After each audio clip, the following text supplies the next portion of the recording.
নে যে ৰসুল ইছলামৰ মানে যিটো ইয়াথ্ৰিবৰ মানুহখিনিৰ লগত যিটো এটা চুক্তি হৈছিলে, প্ৰথম 12জন মানুহ আহিছিলে যে হজৰ সময়ত, হে, গতিকে সেইটো এটা কিমান মানে ইম্পৰ্টেণ্ট এটা মানে বাইয়াত আছিলে, বাইয়াত বুলি কয় আৰবিত আচলতে। সেইটো হৈছে চুক্তি, কভেনেণ্ট হৈছিলে সিহঁতৰ লগত। সেইটো অকল মানে কভেনেণ্টে মানে এটা চুক্তিয়ে নহয় যে মানে যে আল্লাহ তাআলাৰ অকল ইবাদত কৰিম, মানে ভাল কাম কৰিব, বেয়া কামৰ পৰা আঁতৰি থাকিব, অকল সেইটো চুক্তি নাছিলে। এইটো চুক্তি যে মানে প্ৰথম চুক্তিটো সেইটো আছিলে যে অকল তেওঁলোকক মানে ইছলামৰ যিটো শ্বাহাদা বুলি কয়, কলিমা পঢ়োৱাৰ হেৰি আছিলে। কিন্তু এইবাৰ যেতিয়া দ্বিতীয়বাৰৰ কাৰণে তেওঁলোক হজলৈ আহিলে, তেতিয়া আৰু এটা চুক্তি কৰিলে তেওঁলোকে ৰসুল ইছলামৰ লগত। আৰু সেইটো অত্যন্ত ইছলামৰ মানে ইছলামিক মানে যিটো হেৰি ইতিহাসৰ মানে এটা গুৰুত্বপূৰ্ণ ঘটনা। আজি ইনশাল্লাহ আমি এইটোৱে চাম, ছেকেণ্ড বাইয়াতুল মানে আকাবা, ছেকেণ্ড প্লেজ অফ আকাবা।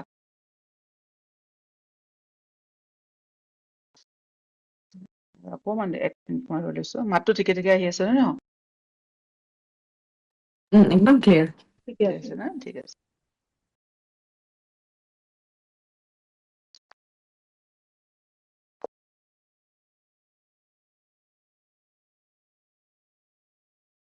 ঠিক আছে, তেনেহ'লে মই আৰম্ভ কৰি দিওঁ। মানুহ আহি থাকিব, জইন দিব। নাহমাদুহু ওয়া নুছল্লি আলা ৰাছূলিহিল কাৰীম, আম্মা বা'দ, ফাআউযু বিল্লাহি মিনাশ শাইতানিৰ ৰাজীম, বিসমিল্লাহিৰ ৰাহমানিৰ ৰাহিম। ৰাব্বি ইশৰাহ লি সাদৰি ওয়া ইয়াসসিৰ লি আমৰি ওয়াহলুল উকদাতাম মিন লিসানি ইয়াফকাহু কাওলি। গতিকে আমি যোৱাবাৰৰ যিটো প্ৰথম আকাবাৰ যিটো চুক্তি আছিলে, pledge of Aqaba, first pledge of Aqaba, আমি তাত দেখা পালো যে ইয়াথ্ৰিবৰ পৰা, সেই সময়ত ইয়াথ্ৰিবৰ নামটো মদিনা হোৱা নাই। মদিনা যেতিয়া ৰসুল ইছলাম হিজৰত কৰি গ'ল, তাৰপিছত ইয়াথ্ৰিবৰ নামটো সলনি কৰি মদিনা হৈছে। সেইকাৰণে কোৰআন শ্বৰীফত আমি আপোনাৰ ইয়াথ্ৰিব বুলিও পাওঁ। আল্লাহ যেতিয়া হিজৰতৰ আগৰ ঘটনাৰ কথা ক'লে তাত ইয়াথ্ৰিব বুলিও উল্লেখ কৰিছে। গতিকে ইয়াথ্ৰিবৰ পৰা 12জন মানুহ আহিছিলে। তেওঁলোকে ৰসুল ইছলামৰ ওচৰত এটা চুক্তি কৰিলে, বাইয়াত কৰিলে। বাইয়াত হৈছে সেই সময়ত যেতিয়া ৰসুল ইছলাম যেতিয়া আছিলে, আজি আমাৰ যে কয় মানুহে বেইত কৰে বুলি, তেতিয়া যেতিয়া ৰসুল ইছলাম আছিলে, তেতিয়া যিসকল মানুহে ইছলাম কবুল কৰে, তেতিয়া পুৰুষসকলে ৰসুল ইছলামৰ হাতত ধৰি পেলাই বেইত কৰে, কলিমা শ্বাহাদা পঢ়ে, আৰু ইছলামৰ যিখিনি নিয়ম কাৰন আছে, যিখিনি নিৰ্দেশনা আছে, আল্লাহ তাআলাৰ ফালৰ পৰা যিখিনি আহিছে, সেইখিনি মানিম বুলি তেওঁলোকে এটা প্ৰতিজ্ঞা কৰি চুক্তি কৰা হয়। ৰসুল ইছলামৰ হাতত ধৰি কৰিছিলে। ঠিক আছে, এই 12জন মানুহ আহিলে আৰু তেওঁলোককো ৰসুল ইছলামে তেনেকুৱা ধৰণৰ তেওঁলোকৰ পৰা এটা বেয়াত ললে। আৰু সেইটোক কোৱা হয় বেয়াতুন নিচা বুলি কয়। কাৰণ সেইটোত কোনো ধৰণৰ এনেকুৱা পলিটিকেল এছপেক্ট বা পলিটিকেল মানে যিটো এজেণ্ডা, তেনেকুৱা ধৰণৰ কথা নাছিলে তাত। কোনো পলিটিকেল এছপেক্ট তাত নাছিলে। চিম্পলি কলিমা শ্বাহাদা আছিলে যে মানুহে ভাল কাম কৰিব, বেয়া কামৰ পৰা আঁতৰি থাকিব, আৰু আছিলে যে নিজৰ মানে সন্তানৰ হত্যা নকৰে, এনেকুৱা ধৰণৰ কথা, ব্যভিচাৰ নকৰে, এনেকুৱা ধৰণৰ কথা মানে বেয়াত লৈছিলে। আৰু তেওঁলোকে যেতিয়া 12জন মানুহৰ সেই বায়াত ললে, তেতিয়া তেওঁলোকে ৰসুল ইছলামৰ ওচৰত মানে অনুৰোধ কৰিলে যে আমি যেতিয়া ইয়াথ্ৰিবলৈ ঘূৰি যাম, আমাৰ মানুহখিনিৰ আগত যেতিয়া কমগে দিনে ইছলামৰ কথা, গতিকে তেওঁলোকক সেই ইছলামৰ বিষয়ে শিকাবলে বা আমাকো শিকাবলে আপুনি কাৰোবাক পঠিয়াওক আমাৰ লগত। তেতিয়া ৰসুল ইছলামে মুছাব বিন উমেৰক মদিনালৈ পঠিয়ালে। মুছাব বিন উমেৰ কুৰেইশী আছিলে। ঠিক আছে, মক্কাৰ পৰা ৰসুল ইছলামে মুছাব বিন উমেৰক পঠিয়ালে তাত, আৰু মুছাব বিন উমেৰে তাত গৈ এবছৰ মানুহখিনিক ইছলামৰ শিক্ষা দিলে। আৰু মুছাব বিন উমেৰৰ হাততেই মদিনাৰ বেছিখিনি মানুহে, সকলো মানুহ তেতিয়ালৈকে মুছলমান হোৱা নাছিলে, ইছলাম কবুল কৰা নাই। মদিনাৰ বেছিখিনি মানুহে মেজৰিটি কি হলে ইছলাম কবুল কৰিলে মুছাব বিন উমেৰৰ হাততে, তেওঁৰ মানে শিক্ষাতে। গতিকে মুছাব বিন উমেৰ আছিলে ইছলামৰ মানে ফাৰ্ষ্ট এম্বেচেডৰ অফ মানে মুছলিম ষ্টেট। তেতিয়ালৈকে মুছলিম ষ্টেট গঠন হোৱা নাই, ইছলামিক ষ্টেট গঠন হোৱা নাই। বা যি কি নহওক, যেতিয়া মুছাব বিন উমেৰৰ হাতত বহুতখিনি মানুহ, যেতিয়া তেওঁলোকৰ যিখিনি কবিলাৰ মানে লিডাৰ আছিলে, সেয়াও ইছলাম কবুল কৰিলে। তাৰ পিছৰ বছৰ, অৰ্থাৎ মানে নবুৱতৰ 13th বছৰ, 13th year of মানে প্ৰফেটহুড, তেতিয়া কি হৈছে, মুছাব বিন উমেৰৰ লগত এতিয়া য়াথ্ৰিবৰ পৰা 70জন পুৰুষ 70-75 জন মান পুৰুষ মুছলমান পুৰুষ নহয় আৰু মানুহো হজ কৰিবলৈ আহিছে তেতিয়াৰ দিনত কাৰণ কেলে মুশ্ৰিকবোৰো যিখিনি মানে পৌত্তলিক হেৰি আছিলে মানে পলিথিষ্ট আছিলে সিহঁতিও হজ কৰিছিলে যিমানখিনি য়াথ্ৰিবৰ মানুহ আহিছিলে য়াথ্ৰিবৰ পৰা হজ কৰিবলৈ তাৰ ভিতৰত 70জন মুছলিম আছিলে আৰু 2গৰাকী মুছলিম মহিলাও আহিছিলে আৰু তেওঁলোক এইটো উদ্দেশ্যেৰে আহিছিলে যে তেওঁলোকে ৰাসূলুল্লাহ সাল্লাল্লাহু আলাইহি হাতত বাইত কৰিব তেওঁলোকে ৰাসূলুল্লাহ সাল্লাল্লাহু লগত বাইত কৰিব গতিকে এই বুলি তেওঁলোক কি হৈছে 13 বছৰত 13 নম্বৰ বছৰত তেওঁলোক মানে মক্কালে হজৰ ছিজনত আকৌ আহিলে মদিনাৰ পৰা আৰু তেওঁলোকে আহোতে য়াথ্ৰিবৰ পৰা যেতিয়া মুছলমানসকল আহিলে তেওঁলোকে নিজৰ মাজত এইটো কথা আলোচনা কৰিলে যে আমি ৰাসূলুল্লাহ সাল্লাল্লাহু এইদৰে মানে মক্কাত এঠাইৰ পৰা আন এঠাইলৈ মানুহৰ পৰা সহায় বিচাৰি হাবাথুৰি খুৱাই ফটো আমি চাই থাকিব নোৱাৰো আমি তেওঁক তেনেকে আৰু মক্কাৰ মানুহখিনিৰ ইতিমধ্যে অত্যাচাৰো বাঢ়িছে ৰাসূলুল্লাহ সাল্লাল্লাহু ওপৰত জুলমো কৰিছে গতিকে আল্লাহ তাআলাৰ ৰাসূলক আমি এইদৰে আমি এৰি দিব নোৱাৰো গতিকে আমি যেতিয়া এতিয়া আমাৰ বেছিখিনি মানুহে মুছলমান হলো এক হলো হয় না আমাৰ শক্তিও বাঢ়িলে গতিকে এতিয়া আমি ৰাসূলুল্লাহ সাল্লাল্লাহু আমাৰ মানে য়াথ্ৰিবলৈ আমি মদিনালৈ আমি তেখেতক আমি লৈ আহিম আমি তেখেতক ইয়ালৈ অহাৰ মানে আমন্ত্ৰণ জনাম আৰু সেইটো উদ্দেশ্যে তেওঁলোক এইবাৰ মদিনালৈ আহিলে হজৰ সময়ত আৰু তেতিয়া দিনত মানুহে মানে যেতিয়া হজ কৰিবলৈ আহিছিলে তেতিয়াই মানে হেৰি কি কয় তেওঁলোকৰ এইবোৰ আলোচনা হৈছিলে আৰু এনেও ৰাসূলুল্লাহ সাল্লাল্লাহু ক্ষেত্ৰত আমি দেখা পাইছো তেওঁ আগতেও যেতিয়া মানে হজৰ ছিজনত যেতিয়া তেওঁ মানুহক দাৱাত দিছিলে ইছলামৰ তেতিয়া তেওঁ মানুহক খালি কেৱল মানে মানে খুব এটা মানে হেৰিকে দিয়া নাছিলে জোৰ কৰি ধৰক মানে কিন্তু আবু তালিব ঢুকোৱাৰ পিছত আৰু সকিফৰ পৰা অহাৰ পিছত মানে তাইফৰ পৰা অহাৰ পিছত ৰাসূলুল্লাহ সাল্লাল্লাহু খুব নিজৰ যিটো হেৰি আছিলে মানে মানুহক বাহিৰা মানুহক দাৱাত দিয়া সেইটো কাম তেওঁ বেছিকে কৰিবলৈ ধৰিলে প্ৰত্যেকটো টেণ্টলৈ যায় মিনাত আৰু তাৰ যিবোৰ মানে মানুহ আহে অন্যান্য ঠাইৰ পৰা তেওঁলোকক ইছলামৰ দাৱাত দিয়ে অকল ইছলামৰ দাৱাতে নিদিয়ে ৰাসূলুল্লাহ সাল্লাল্লাহু এতিয়া কি হ'ল এতিয়া তেওঁ ৰাসূলুল্লাহ সাল্লাল্লাহু ক'বলৈ ধৰিলে যে মোকো তোমালোকে সহায় কৰা আল্লাহৰ কামত মোক সহায় কৰা ঠিক আছে গতিকে যেতিয়া তেওঁলোকে এইটো যোৱা বছৰ আহোতে আগৰ বছৰ আহোতে য়াথ্ৰিবৰ মানুহখিনিয়ে শুনা পালে এইবাৰ তেওঁলোকে দেখিলে তেওঁলোকে এতিয়া ইতিমধ্যেও বহুত মানুহ তাত য়াথ্ৰিবত মানে মুছলমান হল গতিকে তেওঁলোকে সাহস কৰিলে ৰাসূলুল্লাহ সাল্লাল্লাহু নিজৰ ঠাইলৈ মাতি পঠাবলৈ এইবুলি তেওঁলোক আহিলে এতিয়া কাব বিন মালিক আল আনছাৰী তেখেতৰ এটা মানে তেখেতে বৰ্ণনা কৰিছে গতিকে এই যিখন তেওঁ কৈছে যে যিটো মানে ছেকেণ্ড বাইতুল আকাবা বা ইয়াতুল আকাবা দ্বিতীয় সন্ধি আকাবাৰ দ্বিতীয় সন্ধি আৰু আকাবা হৈছে মিনাত এডোখৰ ঠাই মিনাত যেতিয়া হজৰ সময়ত প্ৰত্যেকটো মানে কবিলাৰে প্ৰত্যেক ঠাইৰ মানুহৰ পৃথিৱীৰ আজিও আছে পৃথিৱীৰ বিভিন্ন ঠাইৰ পৰা যোৱা মানুহৰ কাৰণে মিনাত পাৰ্টিকুলাৰ ঠাইত মানে তেওঁলোকৰ কাৰণে এছাইন কৰা থাকে তাতে টেণ্ট বনাব লাগে সকলোৱে তাতে টেণ্ট ৰাখিব কৰিবলৈ গতিকে যিটো য়াথ্ৰিবৰ মানুহৰ কাৰণে যিখিনি টেণ্টৰ ব্যৱস্থা আছিলে হজৰ সময়ত সেয়া হৈছে আকাবা বুলি কয় তাত তেওঁলোকে আকাবালৈ আহিলে আৰু কৈছে যে এই যিটো দ্বিতীয় আকাবা মানে যিটো চুক্তি আছিলে সেইটো মানে ইছলামৰ মানে যিটো এটা মানে গতি সলনি কৰি দিলে দিশ সলনি কৰি দিলে তেওঁলোকে মক্কাত উপস্থিত হয় মানুহখিনিয়ে তেওঁলোকে গোপনে ৰাসূলুল্লাহ সাল্লাল্লাহু কণ্টেক্ট কৰিলে আৰু তেওঁক লগ ধৰাৰ কাৰণে এটা দিন থিৰাং কৰিলে ৰাসূলুল্লাহ সাল্লাল্লাহু তেওঁলোকক এটা দিন দিলে আৰু সেই দিনটো হৈছে যে আয়ামুল তাশৰিক হজৰ যিটো আয়ামুল তাশৰিক বুলি কয় হজৰ একদম শেষৰ যিটো ৰুকুন 11, 12 আৰু 13 তাৰিখ যেতিয়া মানুহে জামাৰাতৰ কাৰণে যায় পাথৰ মাৰিবলৈ গতিকে তাৰে এটা মাজৰ দিনটো যে এই 3 দিনৰ এদিন মানে ঠিক কৰিলে যে ৰাসূলুল্লাহ সাল্লাল্লাহু আৰু য়াথ্ৰিবৰ পৰা অহা মানুহখিনিৰ মাজত এখন আলোচনা হ'ব আৰু ক'ত হ'ব তেওঁলোকৰ টেণ্টৰ আকাবাৰ এটা পাহাৰতে হ'ব আগৰ বছৰ তেওঁলোক যি ঠাইত লগ হৈছিলে সেই ঠাইতে তেওঁলোকে আকৌ পুনৰ লগ হ'ব গতিকে তেওঁলোকে আহি ৰাসূলুল্লাহ সাল্লাল্লাহু লগত সাক্ষাতৰ দিন ঠিক কৰিলে আৰু যেতিয়া সেই আয়ামুল তাশৰিক সেই দিনটো যেতিয়া উপস্থিত হ'ল সেই ৰাতিটো আহি উপস্থিত হ'ল আৰু তেতিয়া কৈছে যে কাব বিন মালিকে তেওঁ মদিনাৰ হয় আহি তেওঁ কৈছে যে আমাৰ লগত সেই সময়তে আব্দুল্লাহ ইবনে হাৰাম আছিলে আব্দুল্লাহ ইবনে আমাৰ ইবনে হাৰাম তেওঁ তেতিয়ালৈকে মুছলমান হোৱা নাছিল ডাঙৰ সাহাবী ৰাসূলুল্লাহ ঠিক আছে গতিকে তেওঁ তেতিয়ালৈকে মুছলমান হোৱা নাছিলে এতিয়া এওঁলোকে ৰাতি সময় হৈ আহিছে ৰাতি তেওঁলোকে ৰাসূলুল্লাহ এইটো ঠিক কৰিলে যে ৰাতি মানে তৃতীয় ভাগত অৰ্থাৎ মানুহ যেতিয়া একদম মানে শুই পৰে তাৰ সেই সময়ত তেওঁলোকে কি হব, তেওঁলোকৰ সেই আলোচনাখন ৰখা হৈছিলে, মিটিংখন। অকে, এতিয়া তেওঁলোকৰ ওচৰতে এতিয়া মুছলমানসকল তেওঁলোকে ওলাই যাব লাগে। ৰাতিকে ৰাতি শুই আহিছে, সকলো নিজৰ টেণ্টলৈ শুব গৈছে, কিন্তু আব্দুল্লাহ ইবনে হাৰাম তেওঁলোকৰ লগতে গৈছিলে, তেওঁলোকৰ লগত আছে। গতিকে এতিয়াতো তেওঁকতো নিনিয়াকে বা তেওঁ নোকোৱাকে থাকিব নোৱাৰে। তেতিয়া তেওঁৰ লগৰ সকলে কলে যে এনেকুৱা এটা কথা যে আমিতো আপুনি যে ইয়া ইবনে জাবিৰ, নিঃসন্দেহে আপুনি আমাৰ মাজত সবাতোতকৈ সন্মানীয়, হয় নে, আৰু গুণী জ্ঞানী, গতিকে আপুনি কাইলৈ জহন্নমৰ ইন্ধন হোৱাটো আমি নিবিচাৰো।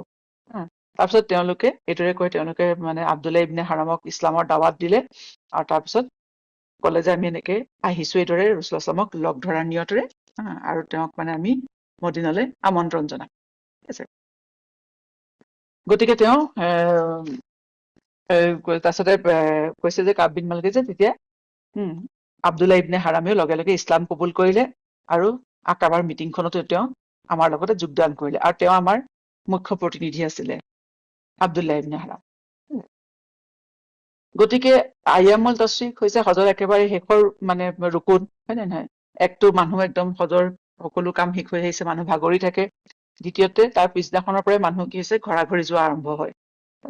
গতিকে ৰাছূলুল্লাহ সাল্লাল্লাহু আলাইহি ওয়াসাল্লামেও সেই দিনটোৱে ঠিক কৰিছিলে তেওঁলোকৰ লগত মিটিঙৰ কাৰণে, কাৰণ ইতিমধ্যে ৰাছূলুল্লাহ সাল্লাল্লাহু আলাইহি ওয়াসাল্লামৰ বিৰুদ্ধে হওক, মুছলমানৰ বিৰুদ্ধে মক্কাত যথেষ্ট মানে আৰম্ভ হৈ গৈছিলে। গতিকে এনেদিনত তেওঁ এটা মিটিং সিহঁতৰ লগত ফিক্স কৰিলে। তাৰপিছতে তেতিয়া কাব বিন মালিকে কৈছে যে সেই ৰাতি আমি সকলোৱে যেতিয়া মানে নিৰ্দিষ্ট সময় নিজৰ নিজৰ টেণ্টত প্ৰথমতে শুই পৰিলো। তাৰপিছত ৰাতি যিটো নিৰ্ধাৰিত সময় অনুসৰি শেষ ৰাতিলৈ আমি সকলোৱে নিজৰ নিজৰ টেণ্টৰ পৰা ওলালো, আৰু ওচৰৰ এটা পাহাৰৰ দাঁতিত সকলো আমি সমবেত হলো। আমাৰ লগত প্ৰায় মানে 70 জন পুৰুষ আৰু 2 গৰাকী মহিলা আছিলো। তেওঁলোকৰ নাম হৈছে নুচৈবা বিনতে কাব, আৰু আনগৰাকী হৈছে আসমা বিনতে আমাৰ। এই নুচৈবা বিনতে কাব, তেখেতৰ কথা আমি পিছত জানিম। উহুদৰ যুদ্ধ সময়ত তেখেতেও যুদ্ধত পুৰুষৰ লগতে সমানেই অংশগ্ৰহণ কৰিছিলে। তেখেতে মানে যুদ্ধৰ হেৰিবোৰ জানিছিলে, তেখেতে তৰোৱাল চলোৱা, কাঁড় চলোৱা, ধনুকাঁড়ৰ সৈতে যুদ্ধ কৰা, তেওঁ এয়া বিদ্যা তেওঁ জানিছিলে। তাৰপিছত কৈছে যে আমি সকলোৱে ৰাছূলুল্লাহ সাল্লাল্লাহু আলাইহি ওয়াসাল্লামৰ কাৰণে অপেক্ষা কৰি আছিলো। এনেতে দেখিছো ৰাছূলুল্লাহ সাল্লাল্লাহু আলাইহি ওয়াসাল্লাম আহিছে, আৰু ৰাছূলুল্লাহ সাল্লাল্লাহু আলাইহি ওয়াসাল্লামৰ লগত তেওঁৰ দদায়েক আল আব্বাছ ইবনে আব্দুল মুত্তালিবো আহিছে। কিন্তু সেই সময়ত আব্বাছে ইছলাম কবুল কৰা নাছিলে, কিন্তু তথাপি তেওঁ ভতিজাকৰ সহায়ৰ কাৰণে আহিছিলে, আৰু তেওঁৰ কামত মানে লগে লগে থাকিছিলে আব্বাছ ৰাদিয়াল্লাহু আনহু। আগতেও কৈছো, মানুহে সেই সময়ত কুৰেশবোৰে সকলোবোৰে ইছলাম কবুল নকৰিলেও কিন্তু আবুল আহবৰ বাহিৰে বাকী সকলোৱে ৰাছূলুল্লাহ সাল্লাল্লাহু আলাইহি ওয়াসাল্লামক মানে ছাপোৰ্ট কৰিছিলে আৰু সহায় কৰিছিলে, কাৰণ সিহঁতৰ সেই সময়ত যিটো মানে এটা পৰিয়ালৰ যিটো এটা হেৰি আছিলে, যিটো চিষ্টেম আছিলে, নিয়ম আছিলে, যে এটা পৰিয়ালৰ মানুহকে সিহঁতি ছাপোৰ্ট কৰিব। আৰু সেই উদ্দেশ্যেৰে কি হৈছে, আল আব্বাছ সেইদিনাখন ৰাতি ৰাছূলুল্লাহ সাল্লাল্লাহু আলাইহি ওয়াসাল্লামৰ লগত আহিছিলে, কাৰণ তেওঁ যেতিয়া শুনিলে ৰাছূলুল্লাহ সাল্লাল্লাহু আলাইহি ওয়াসাল্লামৰ পৰা, ৰাছূলুল্লাহ সাল্লাল্লাহু আলাইহি ওয়াসাল্লামে তেওঁৰ কথাবোৰ ডিছকাছ কৰে, গতিকে আলোচনা কৰে। গতিকে তেওঁ যে শুনিলে যে খাজৰাজৰ মানুহখিনি আহিছে ৰাছূলুল্লাহ সাল্লাল্লাহু আলাইহি ওয়াসাল্লামক বায়াত কৰিবলৈ, আৰু ৰাছূলুল্লাহ সাল্লাল্লাহু আলাইহি ওয়াসাল্লামক সিহঁতি সহায়ৰ হাত আগবঢ়াইছে, তেতিয়া আব্বাছ অলপ চিন্তিত হৈ উঠিলে, কাৰণ তেওঁলোকে খাজৰাজৰ মানুহখিনি ইমান এটা মানে হেৰি নাছিলে, ডাঙৰ কবিলা, ষ্ট্ৰং পাৱাৰফুল কবিলা নহয়। সিহঁতি পলিটিকেলি হওক, ইকনমিকেলি হওক, সিহঁতি আৰবত ইমান পাৱাৰফুল নহয়, আৰব পেনিনচুলাত। গতিকে আব্বাছো অলপ চিন্তিত হল, যে এই মানুহখিনি যদি লৈ গৈ কাইলৈ ৰাছূলুল্লাহ সাল্লাল্লাহু আলাইহি ওয়াসাল্লামক সিহঁতি ৰাখিব পাৰিব নোৱাৰিব, কাৰণ সিহঁতৰ সেইটো তেনেকুৱাই মানে হেৰি আছিলে ন, মানে ৰাজনৈতিক অৱস্থাটো, কাৰণ কবিলাবোৰ ষ্ট্ৰং, ইটোৱে সিটোক হঠাৎ আক্ৰমণ কৰি দিয়ে। গতিকে ইহঁতে যদি ৰাছূলুল্লাহ সাল্লাল্লাহু আলাইহি ওয়াসাল্লামক ছাপোৰ্ট দিবই নোৱাৰে, সুৰক্ষা দিবই নোৱাৰে, গতিকে তেতিয়াতো আৰু দিগদাৰ হব। সেইকাৰণে তেওঁ সেইদিনাখন আব্বাছো আহিছিলে ৰাছূলুল্লাহ সাল্লাল্লাহু আলাইহি ওয়াসাল্লামৰ লগত, আৰু ইফালে আবু বক্কৰ আৰু আলী ৰাদিয়াল্লাহু আনহু তেখেতসকলে বাহিৰত ৰখি মানে পহৰা দিছিলে যে মানুহ কোনোবা আহিছে নেকি, কোনোবা উঠিছে নেকি, কোনোবা সেইবোৰ সকীয়াবলৈ। গতিকে যেতিয়া আব্বাছ আহিলে, আল আব্বাছ আহি তেওঁ প্ৰথমতে ৰাছূলুল্লাহ সাল্লাল্লাহু আলাইহি ওয়াসাল্লামে কথা কোৱাৰ আগতে তেওঁ আৰম্ভ কৰিলে, গোটেই খজৰাজবাসীক তেওঁ মানে উদ্দেশ্য কৰি কলে যে আৰু সেই সময়ত কৈছে ইয়া খজৰাজ, বা নাই ইয়া খজৰাজ বুলি কৈছে তেওঁ, আহলুল খজৰাজ, কাৰণ সেই সময়ত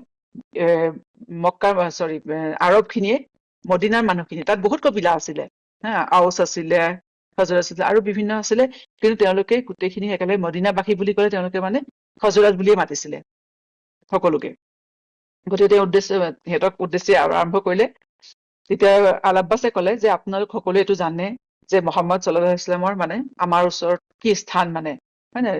তেওঁক নিজৰ মানুহে, আমাৰ মানে তেওঁৰ পৰিয়ালৰ মানুহে, তেওঁৰ নিজৰ মানুহে বেছ মানে, সন্মান কৰে। আমাৰ সকলোতকে বেছি সন্মানীয়।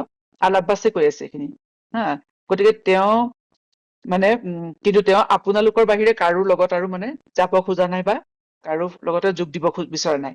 গতিকে আপোনালোকে যেতিয়া তেওঁক মানে আপোনালোকৰ চহৰলৈ আমন্ত্ৰণ জনাইছে, হা, আৰু তেওঁ যিটো মানে সুৰক্ষা দিয়া যিটো প্ৰতিজ্ঞা কৰিছে, কথা দিছে আপোনালোকে যে শত্ৰু আক্ৰমণৰ পৰা তেওঁক ৰক্ষা কৰিব, যদি সেয়া পূৰ্ণ কৰিব পাৰে তেন্তে তেওঁক লৈ যাওক, হা।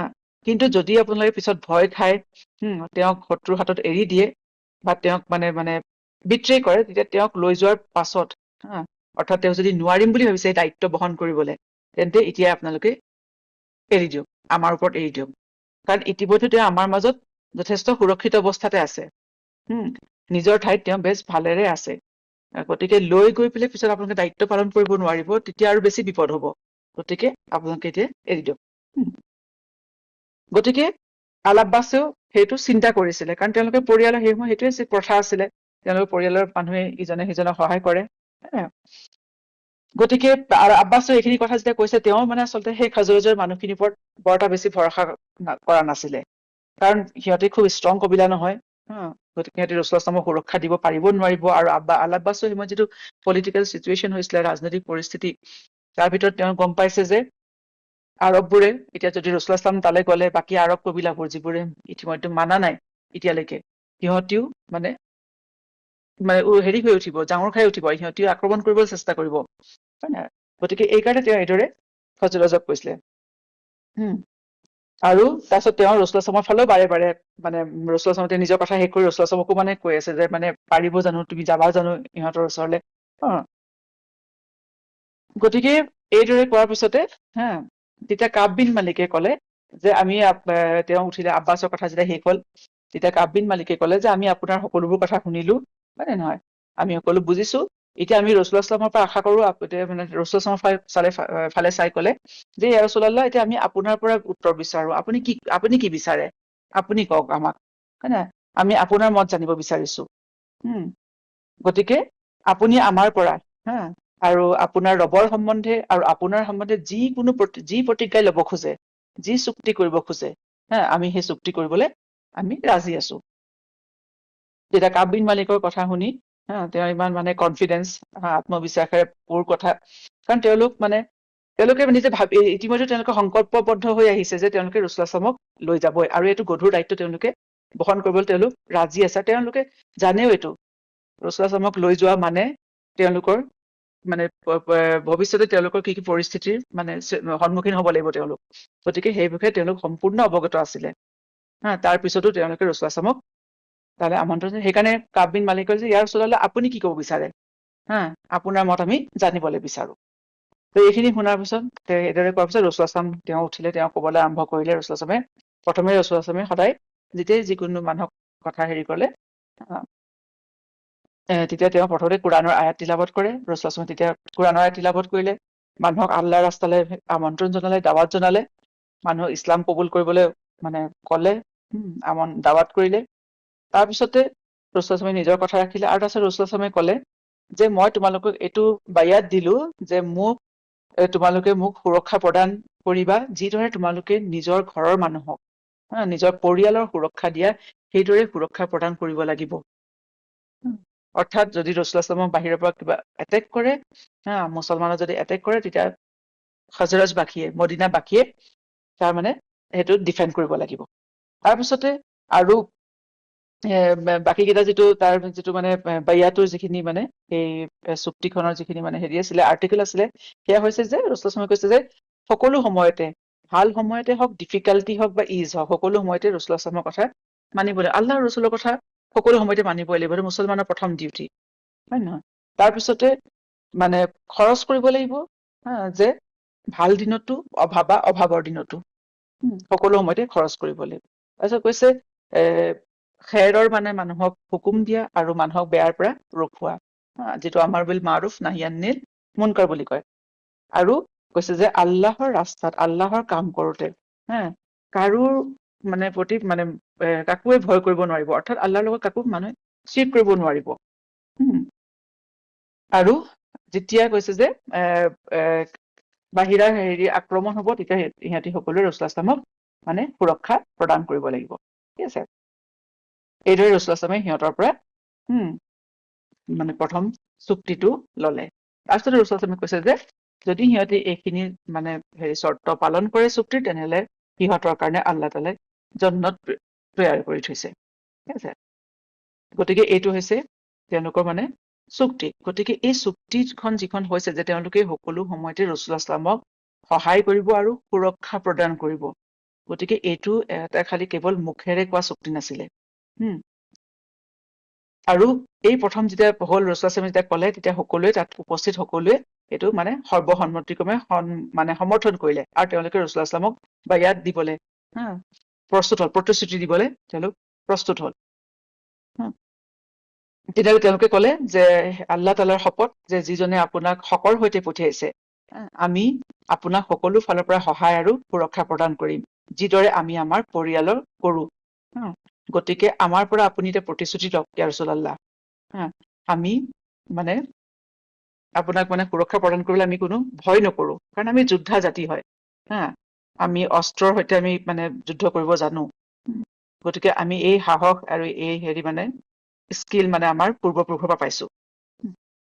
গতিকে তেওঁলোকেও এই যিটো চুক্তি কৰা হৈছিলে, সেই চুক্তিটোৰ উপলব্ধিটো তেওঁলোকে বুজি পাইছিলে। কাৰণ তেওঁলোকে এইটো যে আমি ৰাছূল ইছলামক, ইছলামৰ অৰ্থ এইটো নহয় যে আমি মানে আল্লাহক মানিম, এক আল্লাহক মানিম, শিৰক নকৰো, আৰু ৰাছূল ইছলামৰ মানে সকলো মানিম, অকল আৰু নামাজ পঢ়িম, অকল সেয়াই নহয়, তাতকে বহুত বেছি। তেওঁলোকে যিটো সেই সময়ত বায়াত কৰিলে ৰাছূল ইছলামৰ লগত, সেয়া তাতকে বহুত বেছি। তেওঁলোকে ভালদৰে জানিছিলে যে এই চুক্তি কৰা মানে ৰাছূল ইছলামক মদিনালৈ আহ্বান জনোৱা, মানে আমন্ত্ৰণ কৰি অনা, তেওঁক একচেপ্ট কৰা মানে হৈছে সমগ্ৰ আৰবৰ লগত শত্ৰুতা মূৰ পাতি লোৱা, আৰু আৰবৰ আক্ৰমণক আহ্বান জনোৱা, যুদ্ধৰ কাৰণে প্ৰস্তুত হোৱা, আৰু যুদ্ধত প্ৰাণ সম্পদৰ মানে হানি হোৱা, সকলো ধৰণৰ বিপদ আৰু সমস্যাৰ কাৰণে মানে নিজকে সদায় প্ৰস্তুত ৰখা। আৰু আমি দেখা পাম মদিনালৈ গৈও মানে ৰাছূল ইছলামৰ জীৱনত এইটো নহয় যে মানে যে তেওঁ শান্তিৰে আছিলে, শান্তিৰে প্ৰিচিং কৰি আছিলে, ইছলামৰ দাৱাত মানে প্ৰচাৰ কৰি আছিলে, ইছলামৰ কাম, সেয়া নহয়। প্ৰত্যেক সময়তে তেওঁলোকৰ যুদ্ধৰ এটা ভয় আছিলে, শত্ৰুৰ আক্ৰমণৰ ভয়, আৰু সকলো সময়তেই তেওঁলোক প্ৰস্তুত থাকিব লগা হৈছিলে তাৰ কাৰণে। গতিকে এই কথাখিনি সেই সময়ত যিটো পলিটিকেল চিটুৱেশ্যন আছিলে, এই খাজৰাজবাসীয়ে খুব ভালদৰে বুজি পাইছিলে। যে সেইকাৰণে তেওঁলোকে কৈছে আমি যোদ্ধা হয়, আমি যোদ্ধা জাতি, আমি ভয় নকৰো যুদ্ধ কৰিবলৈ। আৰু ইতিমধ্যে তেওঁলোকে মানে বোৱাছৰ যিখন যুদ্ধ হৈ আছিলে, তেওঁলোকৰ প্ৰায় 1 দশক ধৰি আউছ আৰু খাজৰাজৰ মাজত এখন যুদ্ধ চলি আছিলে, আৰু সেই যুদ্ধত সিহঁতে বহুত মানে নষ্ট হল, সম্পত্তি, ধন জন বহুত নষ্ট হল সিহঁতৰ মানে এতিয়া ডাঙৰ ডাঙৰ লিডাৰ খিনি নাইকিয়াই হৈ গল যুদ্ধত মৰি মৰি। গতিকে তেওঁলোকে সেই কঠিন সেই অৱস্থাও দেখিছে, যুদ্ধৰ সেই পৰিণতিও তেওঁলোকে দেখা পাইছে। গতিকে তেওঁলোকে তাৰ কাৰণে সম্পূৰ্ণৰূপে প্ৰস্তুত হৈ আহিছিলে। গতিকে এইদৰে আলোচনা চলি থাকোতেই আবুল হাইছামে কলে তেওঁলোকৰ মাজৰ পৰাই যে তেওঁ তেতিয়া বাধা দিলে, যেতিয়া মানুহখিনি কয় যে আমি আপোনাৰ লগত সকলো ধৰণৰ প্ৰতিশ্ৰুতি আপোনাক দিবলৈ আমি ৰাজি আছো, তেতিয়া আবুল হাইছামে কলে, যেতিয়া তেওঁ উঠিলে, তেওঁৰ মনত এটা মানে এটা হ'ল, ভাৱ এটা আহিলে যে তেওঁ ৰাছূল ইছলামক কলে, ইয়া ৰাছূলুল্লাহ, যে আমাৰ আৰু ইহুদিৰ মাজত চুক্তি আছে, অৰ্থাৎ যিখিনি মদিনাৰ আৰব আছিলে, আৰু মদিনাত সেই সময়ত ইহুদি খিনিও আছিলে, গতিকে ইহুদি খিনি আৰু এই আৰব খিনিৰ মাজত মানে চুক্তি আছিলে, পলিটিকেল ইকনমিক কিছুমান কভেনেন্ট আছিলে। তেতিয়া তেওঁ কৈছে যে ইয়া ৰাছূলুল্লাহ, যেতিয়া আমি আপোনাৰ লগত মানে আপোনাক যেতিয়া বায়াত দিম, আপোনাৰ লগত যেতিয়া প্ৰতিশ্ৰুতি দিম, তেতিয়া আমি ইহুদিৰ লগত আমি আমাৰ চুক্তি, আগৰ যি চুক্তি আছে সেয়া আমি ভংগ কৰিব লাগিব, নহয়? গতিকে সেয়া চুক্তি ভংগ কৰা মানে কি? সিহঁতৰ লগত শত্ৰুতা মূৰ পাতি লোৱা, সিহঁতকো নিজৰ শত্ৰু হিচাপে মানে কৰা, হয় নাই? তাৰপিছত তেওঁ কলে আবুল হাইছামে, যেতিয়া আল্লাহ তাআলাই আপোনাক বিজয় প্ৰদান কৰিব, তেতিয়া আপুনি কি আমাক ত্যাগ কৰি মানে গুচি যাব নেকি? আমাক এৰি দিব নেকি? আপুনি আকৌ নিজৰ মানুহখিনিৰ ওচৰলৈ গুচি আহিব নেকি? অৰ্থাৎ কুৰেশ্বৰ ওচৰলৈ। কাৰণ তেওঁৰ মনতো এটা হৈছে ন, এতিয়া তেওঁ ৰাছূল ইছলামে মানে নাই কাৰণে তেওঁ মদিনালৈ গৈছে, কিন্তু মদিনাবাসীও মুছলমানেও ভালদৰে জানে যে আল্লাহ তাআলাই নিজৰ ৰছুলক এদিন বিজয় প্ৰদান কৰিবই, তেওঁক ভিক্টৰিয়াছ কৰিবই। গতিকে সেই দিনাখন ৰাছূল ইছলামে তেওঁ মানে মদিনাবাসীক এৰি দিব নেকি? তেওঁলোকে এইটো প্ৰশ্ন কৰিলে। তেতিয়া আবুল হাইছামৰ কথা শুনি ৰাছূলুল্লাহ সাল্লাল্লাহু আলাইহি ওয়াসাল্লামে মিচিকিয়াই হাঁহিলে। তেতিয়া তেওঁ কৈছে সেই বিখ্যাত হেৰিটো যে লা ৱাল্লাহি, যে কেতিয়াও নহয়, যে আল্লাহৰ শপত, বালিদ্দাম ৱাদ্দাম ৱাল হাদমুল হাদাম, হা, আনতুম মিন্নি ওয়া আনা মিনকুম, উহাৰিবু মান হাৰাবতুম ওয়া উসালিমু মান সালাম। যে আল্লাহৰ শপত, মই তোমালোকক কেতিয়াও এৰি নিদিওঁ। তোমালোকৰ তেজ মোৰ তেজ, তোমালোকৰ মৃত্যু মোৰ মৃত্যু, অৰ্থাৎ মানে মই তোমালোকৰ লগত জীৱন কালতো জীৱনে মৰণে মানে আজীৱন তোমালোকৰ লগতেই থাকিম, হয় নে নহয়? এতিয়া আৰু কোনো অৱস্থাতে মানে তোমালোকক এবাৰ যেতিয়া তোমালোকৰ লগত প্ৰতিশ্ৰুতি কৰিলো আৰু তোমালোকক কোনো অৱস্থাতে এৰি নিদিওঁ। তোমালোক মোৰ হয়, মই তোমালোকৰ মাজৰ এজন। তোমালোকে যাৰ লগত তোমালোকৰ যুদ্ধ হব, ময়ো তোমালোকৰ হৈ তাৰ বিৰুদ্ধে যুদ্ধ কৰিম, আৰু তোমালোকে যাৰ লগত তোমালোকে শান্তি চুক্তি কৰিবা, ময়ো সিহঁতৰ লগতে কৰিম। গতিকে ৰাছূলুল্লাহ সাল্লাল্লাহু আলাইহি ওয়াসাল্লামে ক'লে যে এইটো যে আদ্দামু আদ্দাম, ওয়াল হাদমু আল হাদম, ঠিক আছে। গতিকে সেয়া ৰাছূলুল্লাহ সাল্লাল্লাহু আলাইহি ওয়াসাল্লামে সিহঁতক প্ৰতিশ্ৰুতি দিলে। তাৰপিছতে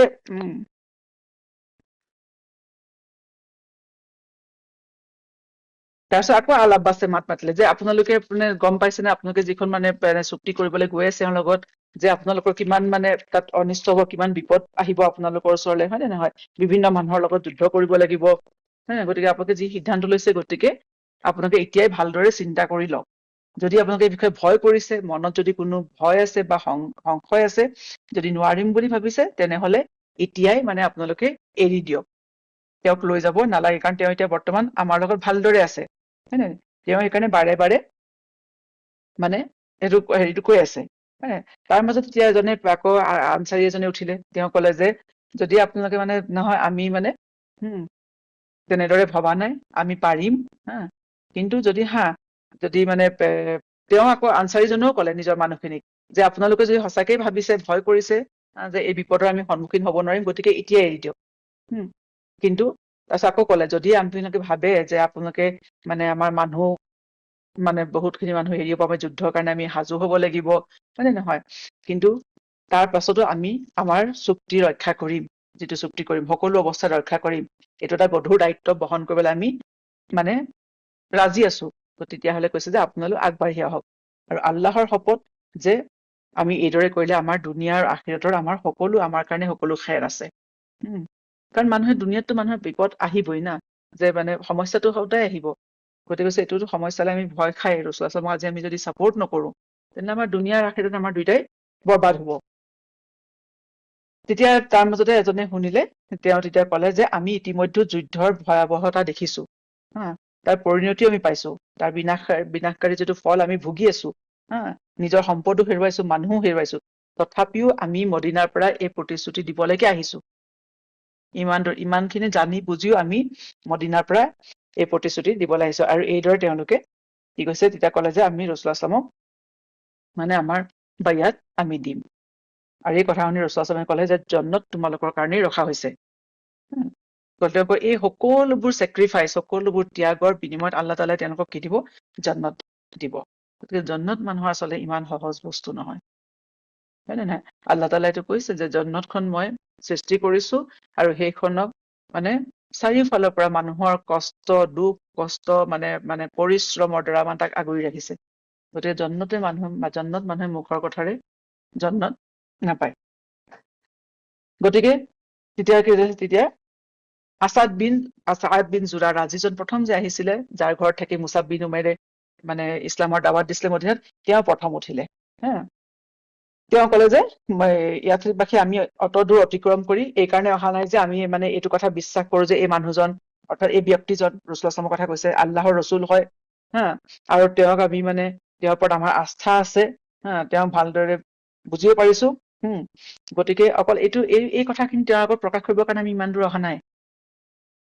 আমি আহিছোৱে তেওঁক লৈ যাবৰ কাৰণে, ইয়াৰ পৰা আমি আহিছোৱে তেওঁৰ কাৰণে সকলো মানে ইছলামৰ কাৰণে, দিনৰ কাৰণে সকলো কষ্ট আমি জানো হব, সেইখিনি আমি স্বীকাৰ কৰিছো, আমি মানে সেইখিনি জানি বুজি আমি আহিছো তেওঁক লৈ যাবলৈ। আৰু তেওঁ কৈছে আমি জানো যে ৰাছূলুল্লাহ সাল্লাল্লাহু আলাইহি ওয়াসাল্লামক অনুসৰণ কৰা মানে হৈছে মানে যিটো মুশ্ৰিক আৰবৰ লগত, আৰবৰ পৰম্পৰা, মুশ্ৰিক আৰবৰ যি পৰম্পৰা ৰীতি নীতি, তাৰ ব্যৱস্থাৰ পৰা আমি বাহিৰলৈ আহিম, হয় নে নহয়? যদি সেয়া কৰোঁতে আমাৰ জীৱন বহুত মানে ৰিস্কি, বিপন্ন হৈ পৰিব। গতিকে তাৰ পিছতো আমি তেওঁৰ লগত মানে এই প্ৰতিশ্ৰুতি মানে হেৰি কৰিবলৈ আহিছো, চুক্তি কৰিবলৈ আহিছো। যদি আমি এইখন খামোচ মাৰি ধৰি ৰাখিব পাৰো, তেন্তে আমাৰ কাৰণে আল্লাহ তালাৰ ওচৰত বহুতো আজৰ আছে, বহুতো অনেক ডাঙৰ প্ৰতিদান আছে। আৰু তথাপিও তেওঁ কৈছে যে যদিও আপোনালোকৰ কাৰোবাৰ মনত ভয় হৈছে, তেন্তে আপোনালোক এতিয়াও আঁতৰি যাব পাৰে। তাৰপিছত এই কথাখিনি এতিয়া ভালদৰে ডিছকাছ হয়। অৰ্থাৎ তেওঁলোকে বাৰে বাৰে এইটো কথা মানুহখিনিৰ মাজত, সকলো মানুহৰে তেওঁলোকে তাত উপস্থিত, সকলোখিনি মুছলমানৰে মতটো ললে যে কাইলৈ কোনো যাতে এইটো নকওক যে আপোনাক লৈ অহাৰ কাৰণে বা আমাক নুসুধাকে এইখিনি কথা কোৱা হৈছিলে, যে আমি আপোনাক লৈতে আমি বিপদত পৰিছো, সমস্যাত পৰিছো। গতিকে তাৰ আগতে সকলোৱে এইটো ভালদৰে তেওঁলোকে আলোচনা কৰি ললে যে তেওঁলোকে যিটো কাম কৰিবলৈ গৈ আছে, যি দায়িত্ব লবলৈ গৈ আছে, সেয়া এটা অত্যন্ত গধুৰ দায়িত্ব। গতিকে তেওঁলোকে সেই দায়িত্ব লবলৈ পাৰিব নে নোৱাৰিব, কাৰণ পিছত চুক্তি ভংগ কৰিব নোৱাৰে।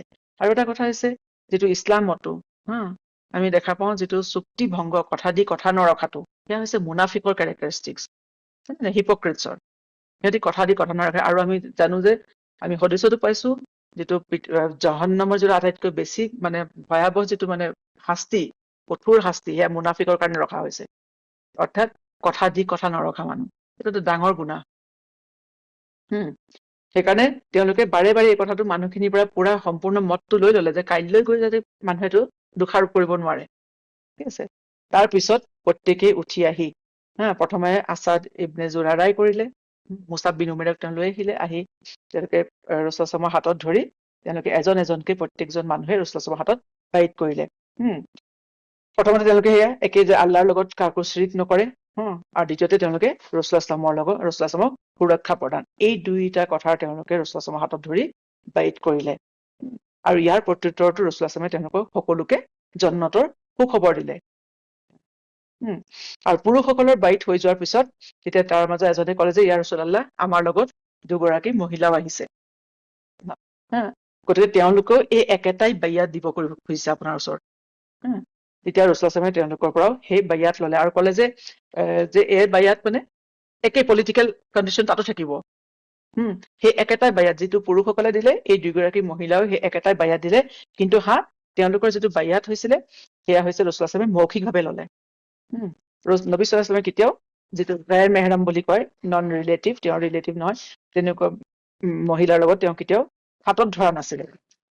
পিছতো আমি দেখা পাওঁ বিভিন্ন সময়ত বিভিন্ন মানুহে ৰাছূলুল্লাহৰ ওচৰলৈ আহি ইছলাম কবুল কৰে, বাইয়াত কৰে। পুৰুষসকলে হাতত ধৰি বাইয়াত কৰে, কিন্তু মহিলাসকলৰ পৰা ৰাছূলুল্লাহে সদায় মৌখিক বাইয়াতে লয়। তেওঁলোকে মৌখিকভাৱে দিয়ে। আমি বাইতুল ৰিজৱানতো দেখা পাম, যেতিয়া চুলাহ হুদাইবিয়াৰ সময়ত তেতিয়াও দিছে, তেতিয়াও যিটো মানে বাইয়াত কৰিছিলে বাইয়াতুল ৰিজৱানতো, তেতিয়াও পুৰুষসকলে হাত ধৰি কৰিছিলে ৰাছূলুল্লাহৰ, মহিলাসকলে মৌখিকভাৱে মুখেৰে দিছিলে, হাতত মানে ৰাছূলুল্লাহৰ হাতত বাইয়াত দিয়া নাছিলে। গতিকে এই বাইয়াত হৈ যোৱাৰ পিছত মানুহখিনি ইমান আনন্দিত হল, তেওঁলোকে মানে এটা হুলস্থুলীয়া হেৰি এটাৰ সৃষ্টি হৈ গল। তেতিয়া আল আব্বাছে লগে লগে কৈছে, আপোনালোকে আৰু শব্দ নকৰিব, একদম মনে মনে হৈ যাওক, কাৰণ আমাৰ সকলোৰে ওপৰত যে আপোনালোকে সকলোৱে মনে মনে টেণ্টলৈ যাওক, কাৰণ আমাৰ সকলোৰে ওপৰত চকু ৰখা হৈছে। কাৰণ ইতিমধ্যেতো মক্কাতো আৰু ইমান ডাঙৰ ঘটনা হৈ আছে, আৰু ৰাছূলুল্লাহ প্ৰত্যেকৰ টেণ্টলৈ গৈ আছে, গতিকে কুৰাইশেতো ৰাছূলুল্লাহৰ প্ৰত্যেকটো গতিবিধি লক্ষ্য কৰি আছে। গতিকে যদি এনেকৈ গম পায়, সকলোৰে কাৰণে দিগদাৰ হব। গতিকে আপোনালোক এতিয়া সকলো মনে মনে নিজৰ হেৰিলৈ যাওক। তাৰপিছত আকৌ ৰাছূলুল্লাহে আৰম্ভ কৰিলে, যেতিয়া হৈ গল বাইয়াতটো, যে আপোনালোকৰ মাজৰ পৰা মানে মোক 12জন প্ৰতিনিধি নিৰ্বাচন কৰি দিয়ক। আৰু এই 12জন প্ৰতিনিধি হব তেওঁলোকৰ মানে প্ৰত্যেক কবিলাৰ পৰা। তেওঁ নিজৰ মানুহখিনিৰ প্ৰতি তেওঁ মানে দায়িত্বশীল হব। নিজৰ মানুহখিনি মানে কামৰ বিষয়ে তেওঁলোক দায়িত্বশীল হব। তেওঁলোক আমিৰ হিচাপে তেওঁলোকক হেৰি কৰা হব প্ৰত্যেকজনে। যিদৰে তাতো এইটো ৰিৱায়তত আহে যে ৰাছূলুল্লাহে কৈছে, যিদৰে ঈসা ইবনে মৰিয়মে তেওঁ অনুগামীসকলৰ মাজৰ পৰা প্ৰতিনিধি পাতি দিছিলে, মুছা ইছলামে 12টা কবিলাৰ মানুহৰ ওপৰত লিডাৰ এপইণ্ট কৰিছিলে, ঠিক তেনেদৰে ৰাছূলুল্লাহে তেওঁলোকক ক'লে যে আপোনালোকৰ পৰা 12জন মানুহ, 12টা কবিলাৰ 12জন মানুহক মানে আপোনালোকে নিৰ্বাচন কৰি দিয়ক, নিজৰ নিজৰ প্ৰতিনিধিক, নিজৰ নিজৰ লিডাৰক। তেতিয়া তেনেকে তেওঁলোকে 12জন মানুহে কৰিলে। তেওঁলোকৰ লগত সেই 12জন লিডাৰৰ লগত ৰাছূলুল্লাহে আকৌ এটা মানে বাইয়াত কৰিলে, যে তেওঁলোকে প্ৰত্যেকেই নিজৰ নিজৰ কবিলাৰ নিজৰ নিজৰ মানুহৰ তেওঁলোকে দায়িত্ব গ্ৰহণ কৰিছে, আৰু তাৰ কাৰণে তেওঁলোক আনচাৰেবল হ'ব নিজৰ মানুহৰ, ঠিক আছে, এই লিডাৰসকল। আৰু ৰচুল কৈছে আপোনালোক নিজৰ নিজৰ কবিলাৰ ওপৰত আপোনালোক আনচাৰেবল, আৰু ৰচুল ইছলাম সকলো উম্মতৰ ওপৰতে, এই সকলো মানুহৰ ওপৰত ৰচুল ইছলাম তেখেতৰ ওপৰত তেওঁ দায়িত্বশীল। অৰ্থাৎ ৰচুল ইছলামে মুছলমানৰ প্ৰতিনিধি আৰু নেতা। আৰু এই বায়াতত সকলোৱে সন্মতি জনালে। এইদৰে এই ইয়াথৰিবৰ মানুহখিনিয়ে ৰচুল ইছলামক নিজৰ নেতা হিচাপে তেওঁলোকে বাছনি কৰিলে, মনোনীত কৰিলে, নেতা হিচাপে তেওঁলোকে স্বীকাৰ কৰিলে। আৰু এইদৰে আমি দেখা পাওঁ আল্লাহ তাআলাই নিজৰ বান্দাৰ কাৰণে সহায় আগবঢ়ায়, হয় নে? মক্কাৰ মানুহে ৰচুল ইছলামৰ জীৱন অত্যন্ত কঠিন কৰি তুলিছিলে। তেওঁ মক্কাত থকাটো তেওঁৰ কাৰণে অত্যন্ত কষ্টকৰ হৈ উঠিছিলে। কিন্তু আল্লাহ তাআলাৰ জমিন যিটো কয় আৰ্দ, আল্লাহে কৈছে মোৰ আৰ্দ ৱাচি হয়। তেওঁ নিজৰ বান্দাৰ কাৰণে সকলো সময়তে প্ৰভিজনৰ আল্লাহ তাআলাই ব্যৱস্থা কৰে। যেতিয়া আকাবাৰ মানুহখিনিয়ে ৰচুল ইছলামক বায়াত দি আছিলে, তেতিয়া তেওঁলোকে বাহিৰত টেণ্টৰ পৰা, তেওঁলোক ভিতৰত আছে, তেতিয়া তেওঁলোকে বাহিৰত কোনোবাই কোৱা শুনিলে, সেয়া হৈছে চৈতান। চৈতানে তেতিয়া চিঞৰি, চৈতানৰ আচলতে সেইটো ইমানেই হেৰি উঠিছে যে আচলতে চৈতানে সদায় মনে মনে কাম কৰে, মানুহে গম নোপোৱাকে চৈতানে কাম কৰে, হয় নাই? ৰচুল ইছলামে কৈছে চৈতানে আমাৰ তেজত যেনেকে শৰীৰত যেনেকে তেজ প্ৰবাহিত হৈ থাকে, চৈতানে সেই ধৰণে কাম কৰে। আমিতো গম নাপাওঁ, শৰীৰত তেজ আমাৰ মানুহটো ফিল নকৰে না, তেজটো প্ৰবাহিত নৰ্মেল কথা। চৈতানো তেনেকেই মানুহৰ মাজত কাম কৰে, একদম গম নোপোৱাকে। কিন্তু সেইদিনাখন চৈতানৰ ইমান খং উঠিছে যে চৈতানে চিঞৰি কবলৈ আৰম্ভ কৰিলে মানুহবোৰক যে এই তম্বুবাসী, এই মিনাত থকা মানুহবোৰ, যে তোমালোক সাৱধান হোৱা। মুহাম্মদ আৰু সাল্লাল্লাহু আলাইহি ওয়াসাল্লাম আৰু তেওঁৰ অনুগামীসকলে তোমালোকৰ বিৰুদ্ধে যুদ্ধ কৰিবলৈ ইয়াত আঁচনি তৈয়াৰ কৰিছে। অতি সোনকালে তোমালোকৰ ওপৰত তোমালোকক আক্ৰমণ কৰিব। গতিকে এইদৰে চৈতানে কোৱাৰ লগে লগে ৰাসূলুল্লাহ সাল্লাল্লাহু আলাইহি ওয়াসাল্লামে সকলোকে ক'লে যে তোমালোক এতিয়া আপোনালোক সকলো এতিয়া নিজৰ নিজৰ তম্বুলে, নিজৰ নিজৰ ঠাইলে গুচি যাওক। এই কথা শুনি যেতিয়া আল আব্বাছ ইবনে উবাদা তেওঁ ৰাসূলুল্লাহ সাল্লাল্লাহু আলাইহি ওয়াসাল্লামক ক'লে যে ইয়া ৰাসূলুল্লাহ, ই যেতিয়া মানুহক ঘোষণা কৰি দিলে, সকলোৱে শুনা পাইছে, গতিকে কাইলৈ আমি মিনাত আমি আক্ৰমণ কৰিম, আমি ভয় নকৰো। যে সিহঁতে যদি গম পায় মুশ্ৰিকবোৰে আক্ৰমণ কৰে, আমিও আক্ৰমণ কৰিলে ৰাজি আছো। আমি ভয় কৰা নাই, গতিকে আপুনি ভয় নকৰে, মুছলমানৰ ভয় নকৰে, আক্ৰমণ কৰিব। কিন্তু সেই সময়ত আচলতে হজলৈ যেতিয়া মানুহ আহে, আজিও হজলৈ মানুহ আহিছে, তেতিয়াও তেওঁলোকে অস্ত্ৰ শস্ত্ৰ আনিব নোৱাৰে না, তেওঁলোকৰ হাতত খালি ৰাস্তাত জীৱ জন্তুৰ পৰা বাচিবৰ কাৰণে এখন তৰোৱাল বা এখন ডেগাৰ নিচিনা বস্তু থাকে, তাতে লৈ তেওঁলোকে কৈছে যে আমি সকলোৰে লগত যুদ্ধ কৰিম।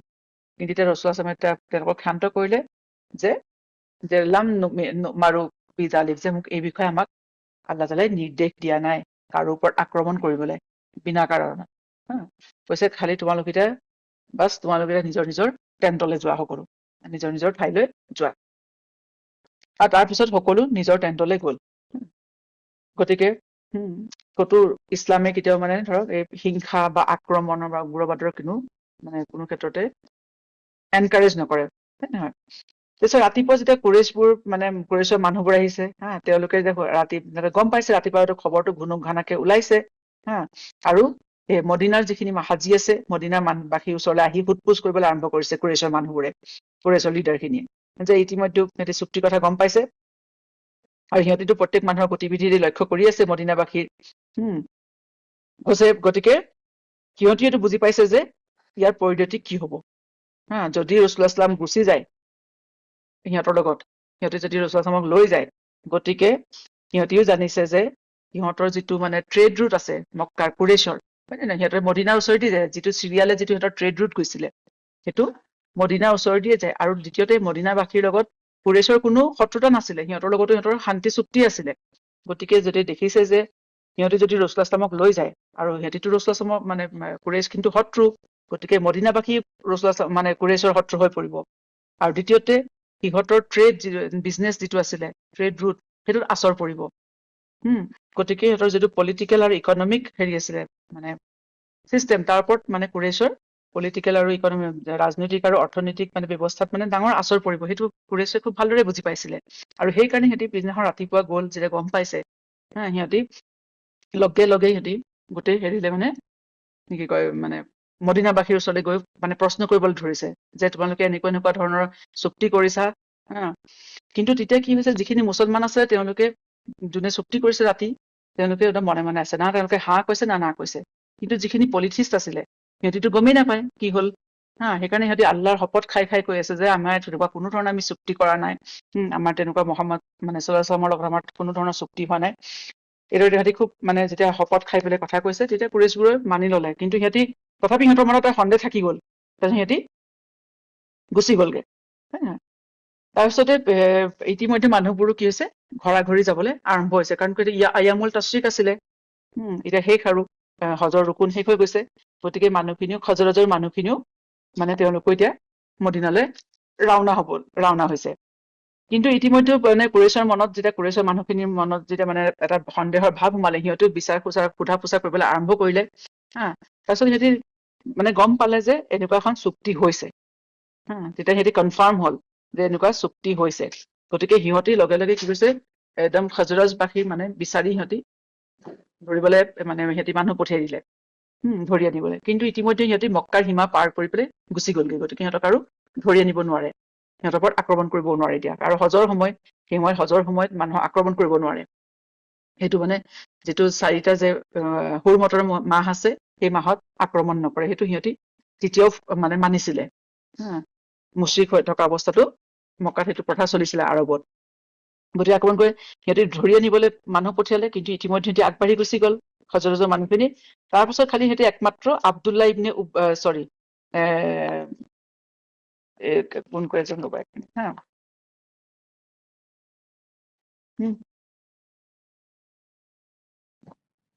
তেওঁলোকে খালি ছাদ বিন উবাদাক তেওঁলোকে খালি ধৰিবলৈ সক্ষম হল কুৰেশ্বৰ মানুহখিনিয়ে। ছাদ বিন উবাদাক ধৰি আনিলে, আৰু আনি তেওঁক মানে কি কৈছে ধৰিব পাৰোতে ৰাস্তা পাই তেওঁ একদম ডিঙি আৰু হাতত সেই উঁটৰ সেই লেগাম দি বান্ধি তেওঁক চুচৰাই নিছে, আনি তেওঁক খুব কষ্ট দিছে। আৰু তেওঁক প্ৰথমতে সুধিলে যে তুমি মহম্মদৰ ধৰ্ম অনুসৰণ কৰিছা নি? তেওঁ ক'লে হয়, আৰু লগে লগে সিহঁতি তেওঁক মাৰপিট কৰিবলৈ আৰম্ভ কৰিলে। তাৰপিছত সেই সময়তে কুৰেশ্বৰ দুজন নেতা মুতিম বিন আদি আৰু হাৰিছ বিন আল হাৰবে দেখা পালে, আৰু তেওঁক ছাদক সিহঁতি মুকলি কৰি দিলে, কাৰণ ছাদ বিন উবাদাৰ লগত সিহঁতৰ ট্ৰেড ৰিলেশ্যন আছিলে। সেই সূত্ৰে সিহঁতি কি হৈছে কুৰেশ্বৰ হাতৰ পৰা ছাদক মানে এৰুৱালে, মুকলি কৰি দিলে। ইফালে আনচাৰ সকলে যেতিয়া গম পালে যে তেওঁলোকৰ মাজৰ পৰা মানে ছাদক সিহঁতি ধৰি লৈ গল, তেতিয়া তেওঁলোকে মানে মক্কাৰ বাহিৰে এঠাইত ৰখি পেলাই তেওঁলোকে এইটো ভাবিলে, আলোচনা চলি আছে যে এতিয়া আমি ছাদক মুকলি কৰিবলৈ সকলোৱে মানে আকৌ কুৰেশ্বৰ লগত যুদ্ধ কৰিবলৈ আহিব।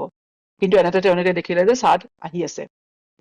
গতিকে ছাদ আহি যোৱাৰ লগে লগে তেওঁলোকে কি হৈছে মানে মদিনালে ছাদ বিন উবাদাক লৈ পেলাই তেওঁলোক মদিনালে ৰাওনা হল। ঠিক আছে, গতিকে ইয়াৰ কেইদিনমানৰ পিছতে ৰসুল আসলামে এই চুক্তিখন হৈ যোৱাৰ পিছতেই ৰসুল আসলামে মক্কাৰ মুছলমানসকলক মদিনালে হিজৰত কৰিবলৈ অনুমতি দিলে। গতিকে এয়াই হৈছে ছেকেণ্ড প্লেজ অফ আকাবা, বাইয়াতুল আকাবা আসানিয়া। এই চুক্তিৰ দ্বাৰা কি হৈছে মদিনাৰ যিসকল মুছলমান আৰু মক্কাৰ যিখিনি কমজোৰ মুছলমান আছে তেওঁলোকৰ মাজত এটা মজবুত সম্পৰ্ক স্থাপিত হল, হয় নাই? যে পাৰস্পৰিক সহায় সহযোগিতাৰ এক চুক্তি স্থাপন হল। আৰু ইতিমধ্যে ৰসুল আসলামে তাৰ আগতে যিটো মানে ৰসুল আসলামৰ শিক্ষা, ইছলামৰ শিক্ষাৰ দ্বাৰা এই মানুহখিনি খজৰাজৰ মানুহখিনি যাৰ মাজত অতদিনে ইমান সিহঁতৰ মাজত এটা কাজিয়া আছিলে, সিহঁতৰ মাজত যুদ্ধই হৈ থাকে, সৰু সৰু কথাত যুদ্ধ হৈছিলে, এই মানুহখিনি এক হল আচলতে, হয় নে নহয়? ইয়াৰ পিছৰ বাৰ যেতিয়া 70জন মানুহ আহিছে, তাত আউচ আৰু খজৰজ দুইটা কবিলাৰে মানুহ, শত্ৰু কবিলা আছিলে তাৰ এবছৰ আগলৈকে সিহঁতি। দুইটা কবিলাৰ মানুহ সিহঁতি কি হৈছে একেলগ হৈ আহিছে, সিহঁতি এক হৈ পেলাই আহিছে ৰসুল আসলামৰ ওচৰলৈ। অৰ্থাৎ সিহঁতি নিজৰ মাজৰ শত্ৰুতা এৰি পেলালে, আৰু সিহঁতি আচলতে ইছলামৰ যিটো আচল শিক্ষা সিহঁতি গ্ৰহণ কৰিলে। আৰু ইছলামকো এওঁলোকৰ ইছলাম গ্ৰহণে, খজৰজবাসীৰ মদিনাবাসীৰ ইছলাম গ্ৰহণে ইছলামকো এটা মানে কি হৈছে শক্তি দিলে, হয় নহয়? ষ্ট্ৰং কৰি তুলিলে। যিটো আৰু তাৰ কাৰণে তেওঁলোকে যে দেখিলে যে আমি সকলো মানুহ এক হলো, সেই তেওঁলোকৰতো কোনো মানে অৰ্থনৈতিকভাৱে তেওঁলোক শোচনীয় অৱস্থাত আছিলে, হয় নে নহয়? ৰাজনৈতিক অৱস্থা ইমান ভাল নাছিলে মদিনাৰ সময়ত, কিন্তু তেওঁলোক যেতিয়া ইছলামৰ ভিত্তিত দিনৰ ভিত্তিত তেওঁলোক যে এক হল, তেতিয়া সেই একতাই তেওঁলোকক শক্তি দিলে। আৰু সেই কাৰণে তেওঁলোকে কি হৈছে সকলো ধৰণৰ অন্যায়ৰ বিৰুদ্ধে থিয় হবলৈ তেওঁলোক সাজু হৈছিলে, প্ৰস্তুত হৈছিলে। তেওঁলোকে সেই একতাই তেওঁলোকক মানে বিশ্বাস দিলে, তেওঁলোকক সাহস দিলে। গতিকে আচলতে ইছলাম হৈছে এইটো যে ইছলামৰ যিটো শিক্ষা, সেইটো হৈছে যে সকলো ধৰণৰ বেয়া বা অন্যায় সৰুতকে সৰু হওক ডাঙৰতকে ডাঙৰ হওক তাক আঁতৰ কৰা। আল্লাহ তাআলাই যেতিয়া মানুহক পৃথিৱীলৈ পঠিয়াইছে খলিফা কৰি, আচলতে খলিফাৰ কাম কি? হয় নহয়? অথৰিটি দি পঠিয়াইছে আল্লাহ তাআলাই যে পৃথিৱীত ন্যায় প্ৰতিষ্ঠা কৰা, তাত ফসাদবোৰ ৰোখোৱা। হা, সেয়া লাগে মানুহে ঘৰৰ পৰা আৰম্ভ কৰি মানুহৰ ৰাষ্ট্ৰৰ পৰ্যায়লৈকে সকলো ধৰণৰ অন্যায়বোৰ আঁতৰ কৰা, তাত ন্যায় প্ৰতিষ্ঠা কৰা। ঘৰৰ চিষ্টেম হওক লাগে, দেশৰ মানে যিটো চিষ্টেমে হওক, সকলো স্তৰতে নহয় মানুহৰ হক আদায় কৰা, মানুহক ন্যায্য যিটো প্ৰাপ্য আছে সেয়া আদায় কৰা, সেয়া হৈছে ইছলামৰ শিক্ষা। হয় নে নহয়? সেয়া হৈছে দিনে ইছলাম। আৰু আজি আমি আমাৰ চাৰিওফালে কত মানে মানুহে অন্যায় দেখি আছে, মানুহৰ ফসাদ হৈ থাকে, হয় নে নহয়? আমাৰ ঘৰবোৰতে মানুহৰ কিমান আমাৰ অন্যায় চলি আছে। আমাৰ ঘৰবোৰত ক'ত ইছলাম আছে? নামাজ পঢ়া অকল মছজিদ মানে হেৰি কৰি থকা অকল ইছলাম নহয় নহয়। ইয়াত আমি যিমানখিনি ৰসুলৰ বায়াত দেখা পালো, বায়াত লৈছে হয় নে নাই? কি বস্তুৰ ওপৰত তেওঁ বায়াত লৈছে? কি কথাৰ ওপৰত? যে ইছলাম হৈছে আচলতে মানে আনৰ হক আদায় মানে দিয়া। হয় নে? পৰিয়ালৰ সদস্যসমূহ আমি দেখা পাওঁ কিমান মানে হক আদায় কৰে। হয় নে নহয়? কিন্তু তাৰ কাৰণে আমি জানিব লাগিব না যে মানুহখিনিয়ে মানে আল্লাহ তাআলাই আমাক বা ইছলামে দিনে ইছলামে আমাক কি ৰাইটছ এণ্ড ৰেছপনচিবিলিটিজ দিছে। আমি গমেই নাপাওঁ, আমি সেইকাৰণে মানুহৰ ওপৰত আমাৰ নিজৰ মানুহৰ ওপৰতে আমি জুলম কৰি যাওঁ, সেয়া ডাঙৰ গুনাহ কৰি যায় মানুহে আচলতে। পিতৃ মাতৃ কি ৰাইটছ মানে ৰাইটছ এণ্ড ৰেছপনচিবিলিটিজ, সন্তান হিচাপে কি ৰাইটছ এণ্ড ৰেছপনচিবিলিটিজ, স্পাউচ হিচাপে হওক, চিবলিং হিচাপে হওক, হয় নে নহয়? বা আপোন পৰিয়ালৰ লগত হওক, ওচৰ চুবুৰীয়াৰ লগত হওক, নিজৰ কাম কাজৰ ক্ষেত্ৰত হওক, লেনদেনৰ ক্ষেত্ৰত হওক, এই সকলোবোৰত আমাক কিছুমান ৰাইটছ এণ্ড ৰেছপনচিবিলিটিজ দিছে আল্লাহ তাআলাই। আৰু সেয়া হৈছে আমাৰ দিন। যেতিয়া আমি জানিম যে কোৰাণে কি কয়, ইছলামে কি কয়, তেতিয়া আমি দেখা পাম যে আমিতো বেছিভাগ গুনাহে কৰি আছো। দিন বুলি ক'লে আমাক কি বুলি বুজো, যেতিয়া আমি কোৰাণ পঢ়ি বুজিম, সুন্নত পঢ়ি বুজিম, তেতিয়া আমি দেখা পাম আমি বেছিখিনি আমি গুনাহে কৰি আছো। অলপ সুবিধা পালে আমি আনৰ হক মাৰি দিওঁ, আমি চিন্তাও নকৰো মানুহে। হয় নহয়? গতিকে আজি আমি নিজৰ ঘৰখনে আমি চম্ভালিব পৰা, নিজৰ ঘৰতে আমি মানে হক স্থাপন কৰিব পৰা নাই, হয় নহয়? ঘৰৰ মানুহবোৰকে ন্যায় দিব পৰা নাই। গতিকে যে মুছলমানকতো অকল এইখিনি কামৰ কাৰণে আল্লাহই পঠোৱা নাই, মুছলমানক বহুত ডাঙৰ দায়িত্ব দিছে। হয় নাই? গোটেই পৃথিৱীৰ বাকী কাম মানুহে কেতিয়া কৰিব? ঘৰখনতে ইছলাম প্ৰতিষ্ঠা কৰিব পৰা নাই, হয় নাই? গতিকে বাকী পালন কৰিব পৰা নাই। গতিকে দিনে ইছলাম দিনে ইছলাম হৈছে আচলতে ডাঙৰ ৰেছপনচিবিলিটি, দায়িত্ব। কিছুমান ৰিচুৱেলছ নহয় দিনে ইছলাম, হয় নহয়? আমি সেই দায়িত্ব সেই মদিনাবাসীয়ে সেই দায়িত্ব গ্ৰহণ কৰি তেওঁলোকে দেখুৱালে দিনে ইছলাম কি হয়। প্ৰমাণ কৰি দেখুৱালে, হয় নে? আৰু আজিতো আমাৰ সেই মুছলমানৰ মাজতে আমাৰ দায়িত্ববোধ বোলা বস্তুটোৱে আমাৰ নাইকিয়া হৈ গৈছে। হয় নে নহয়? কোনো বস্তু আমি দায়িত্ব ল'বই নোখোজো। কোনো ক্ষেত্ৰত আমি সমাজত আমি ইমান বস্তু দেখা পাই আছো, নহয় জানো? ইমানখিনি মানে গণ্ডগোল দেখা পাই থাকো। যে আজিকালি আমাৰ এইবোৰতো কোনো মানুহৰ পৰা লুকুৱাবলগীয়া কথাও নহয় এতিয়া আৰু। হয় নে নহয়? আমাৰ পিতৃ মাতৃসকলে হওক বা বয়োজ্যেষ্ঠসকলৰ লগত কেনেকুৱা ব্যৱহাৰ হয় নে নহয়? তাৰপিছত আমাৰ ল'ৰা ছোৱালীবোৰ মানে কেনেকুৱা ধৰণৰ, উঠি অহা প্ৰজন্ম আমাৰ কেনেকুৱা ধৰণৰ হৈ আহিছে, হয় নে নহয়? আমাৰ যিটো নিকাহৰ যিটো চিষ্টেম আছে, সেয়া তাৰ প্ৰতি মানুহৰ যিটো অনীহা হৈছে, আমাৰ ডিভৰ্চৰ ক্ষেত্ৰতে হওক, কিমান ধৰণৰ মানে গণ্ডগোল আমাৰ হৈ আছে। এই সকলোবোৰ বস্তু, এই কথাবোৰ চিন্তা কৰাটো আৰু তাৰ সমাধান ওলোৱাটো আমাৰ সকলোৰে দায়িত্ব। আমাৰ সকলোৰে ওপৰত দায়িত্ব আহে। ইয়াত কাৰো এইটো নহয় যে মানে আমাৰ বাছ আজিকালি এটাই হৈছে যে আমি পঢ়িছো শুনিছো মই ভাল চাকৰি কৰিব লাগে, মই পাইছো, মই খাইছো, মই এনজয় কৰিছো, মোৰ কাম এয়া। কিন্তু আমি চাকৰিৰ দায়িত্ব আমি ভালদৰে পালন নকৰো। হয় নে নহয়? চাকৰিটো মানুহ এটা চুক্তি নহয় জানো? দায়িত্ব নহয় জানো? গতিকে এই সকলোবোৰ কামৰ বিষয়ে কিন্তু আমি আল্লাহ তাআলাক উত্তৰ দিব লাগিব। এই আমাৰ দিন। ঠিক আছে? গতিকে বায়াতুল আকাবাৰ দ্বাৰা যি চুক্তি কৰিলে মদিনাবাসীয়ে, হয় নে? যি গধুৰ দায়িত্ব তেওঁলোকৰ পৰা আহি পৰিল, হা, সেই দায়িত্বখিনি তেওঁলোকে সম্পূৰ্ণ নিষ্ঠাৰে পালন কৰিলে। তাত তেওঁলোকৰ কিমান ধন জনৰ ক্ষতি হ'ল। কিন্তু যেতিয়া এবাৰ দায়িত্ব গ্ৰহণ কৰিলে, তেওঁলোকে তাত নিজকে মানে চাদিক হিচাপে, সত্যবাদী হিচাপে তাতো নিজকে প্ৰতিষ্ঠা কৰিলে। তেওঁলোকে প্ৰমাণ কৰি দেখুৱালে। এয়া দিনে ইছলাম। তাৰপিছতে তেওঁলোকে যে মানে প্ৰথমতে তেওঁলোকক দেখা পাওঁ, প্ৰথম বছৰ তেওঁলোকৰ যেতিয়া মানে খুব যুদ্ধ চলি আছিলে, কিন্তু এবছৰ তেওঁলোকে দিনৰ শিক্ষা লৈ যেতিয়া আহিলে, তেওঁলোক এক হৈ আহিলে আওচ আৰু খাজৰাজৰ মানুহখিনি। তেওঁলোকে নিজৰ মাজৰ শত্ৰুতা বাদ দিলে, তেওঁলোক মিল হল, হয় নহয়, এক হৈ থাকিলে তেওঁলোক সেইকাৰণে তেওঁলোক ইমান মজবুত হল। আৰু আল্লাহ তালাই সেইটোৱে ভাল পালে, তেওঁলোকক সেইকাৰণে আল্লাহ তালাই তেওঁলোকক চিলেক্ট কৰিলে দিনৰ কামৰ কাৰণে, হয় নাই, ৰাছূলুল্লাহ সাল্লাল্লাহু আলাইহি ওয়াসাল্লামৰ সহায়কাৰী হিচাপে। আৰু তেওঁলোকে যেতিয়া এক হল, তেওঁলোকৰ মাজত কনফিডেন্স আহিলে যে আমি এতিয়া ৰাছূলুল্লাহ সাল্লাল্লাহু আলাইহি ওয়াসাল্লামক আমি ছাপোৰ্ট কৰিব পাৰিম, সুৰক্ষা দিব পাৰিম। সেয়ে তেওঁলোকে আহি সহায়ৰ হাত আগবঢ়ালে। আৰু তেওঁলোকে জানিছিলে যে ৰাছূলুল্লাহ সাল্লাল্লাহু আলাইহি ওয়াসাল্লামক ছাপোৰ্ট কৰা মানে মানে অকল কিছুমান ৰিচুৱেলছ পালন কৰা নহয়। দীন ইছলামক মানে ছাপোৰ্ট কৰা মানে কিছুমান ৰিচুৱেল পালন কৰা নহয়। তেওঁলোকে তাৰ যিখিনি ছ'চিয়েল যিখিনি মানে চিটুৱেশ্যনৰ সৃষ্টি হয়, ছ'চিয়েলি, পলিটিকেলি বা ইকনমিকেলি, তেওঁলোকৰ ওপৰত যথেষ্ট বাৰ্ডেন পৰিব। কাৰণ এই মানুহখিনি যিখিনি মুহাজিৰখিনি, যিসকল এতিয়া মানে ৰাছূলুল্লাহ যেতিয়া যাব, মুহাজিৰসকল যেতিয়া যাব, মুছলমানসকল, তেওঁলোকৰ ইকনমিৰ ওপৰত ডাঙৰ বাৰ্ডেন এটা। কাৰণ এই মানুহখিনিতো সকলো বস্তু এৰি থৈ যাব নিজৰ, তেওঁলোকক সম্পূৰ্ণৰূপে তেওঁলোকৰ ইকনমিয়ে ছাপোৰ্ট কৰিব লাগিব। তেওঁলোকৰ আশ্ৰয় দিয়া মানে একটো সেয়া তেওঁলোকৰ মদিনাৰ ইকনমিৰ ওপৰত বাৰ্ডেন, তাৰ ওপৰত আকৌ তেওঁলোকৰ পলিটিকেল হেৰিৰ ওপৰতো এটা বাৰ্ডেন, পলিটিকেল বাৰ্ডেন, যে সমগ্ৰ আৰৱৰ শত্ৰুতা মূৰ পাতি ল'ব লাগিব। তেওঁলোকে এতিয়া যুদ্ধক আহ্বান জনাইছে। আৰু ইতিমধ্যে তেওঁলোকৰ বুৱাঠৰ যুদ্ধখনৰ কাৰণে অৰ্থনীতি অত্যন্ত শোচনীয় অৱস্থাত আছে সিহঁতৰ। আচলতে এই কথাবোৰে হৈছে আল্লাহ তাআলাই মানুহক এই ধৰণে পৰীক্ষা কৰে, হয় নে নহয়, যে প্ৰতিকূল পৰিস্থিতিত মানুহে কৰে কি, নিজৰ দিনৰ লগত মানুহে কি কৰে, হয় নহয়। মানুহে যেতিয়া নিজ ইচ্ছাৰে যে মানে সেই চেষ্টা কৰে, তেতিয়া আল্লাহ তাআলাৰ ফালৰ পৰা সহায় আহে, তেতিয়া আল্লাহ তাআলাৰ পৰা সহায় হয়। এওঁলোকে সেই সময় কোনো ধৰণৰ কোনো এক্সকিউজ দি থকা নাই। আমাৰ কি হয়, যেতিয়া আমি কিবা এটা কামৰ দায়িত্ব আহি পৰে, মানুহৰ কি হয়, বেছিভাগে আমি বাহানা বা এক্সকিউজ দিবলৈ চেষ্টা কৰো, যে এইটো নাই কাৰণে আমি আজি কৰিব পৰা নাই, সেইটো নাই কাৰণে এইটো কৰিব পৰা নাই। কিন্তু তেওঁলোকে সেই সময়ত কোনো ধৰণৰ হেৰি কৰা নাই। আৰু তাৰপিছত আমি কওঁ যে আল্লাহ তাআলাৰ সহায় কেতিয়া আহিব, হয় নে নাই, আল্লাহ কেতিয়া সহায় কৰিব।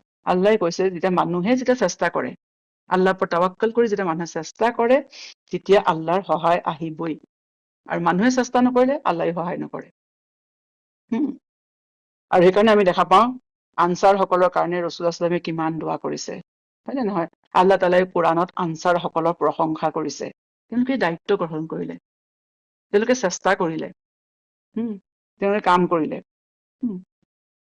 তাৰপিছতে যি সময়ত কোনো এটা মানে পাৱাৰফুল কবিলাই ৰাছূলুল্লাহ সাল্লাল্লাহু আলাইহি ওয়াসাল্লামক ছাপোৰ্ট দিবলৈ ৰাজি হোৱা নাছিলে, তেওঁলোকে সেই সময়ত ৰাছূলুল্লাহ সাল্লাল্লাহু আলাইহি ওয়াসাল্লামক ছাপোৰ্ট দিলে, সহায় কৰিলে। আৰু আগৰ নেতাবোৰো এই যে দীনে ইছলাম বা তেওঁলোকে কবুল কৰিলে, তেওঁলোকে জানে তাৰ দ্বাৰা মানে দুনিয়াতো তেওঁলোকে শাসনভাৰ পাব।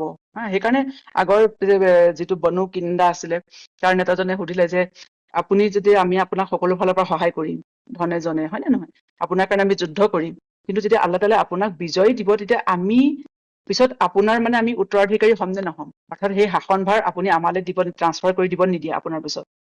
তেতিয়াতো ৰাছূলুল্লাহ সাল্লাল্লাহু আলাইহি ওয়াসাল্লামে কৈছে সেয়াটো মোৰ দায়িত্ব নহয়, কাৰণ আল্লাহে নিজৰ কামৰ কাৰণে কাক চিলেক্ট কৰে সেইটোতো মই নাজানো।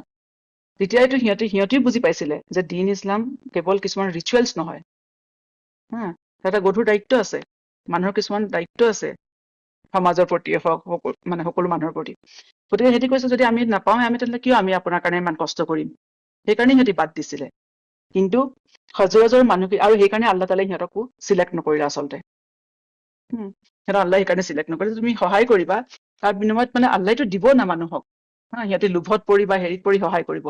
সেইকাৰণে সেই মানুহখিনিও আল্লাহে চিলেক্ট নকৰিলে। কিন্তু খাজৰাজবাসীও এটা ভয় হৈছিলে যে ৰাছূলুল্লাহ সাল্লাল্লাহু আলাইহি ওয়াসাল্লাম আপুনি যেতিয়া বিজয় পাব, আপুনি যেতিয়া মানে সকলোবোৰ হেৰি হ'ব, তেতিয়া কি হৈছে যে আপুনি আমাক এৰি থৈ নাযায়তো।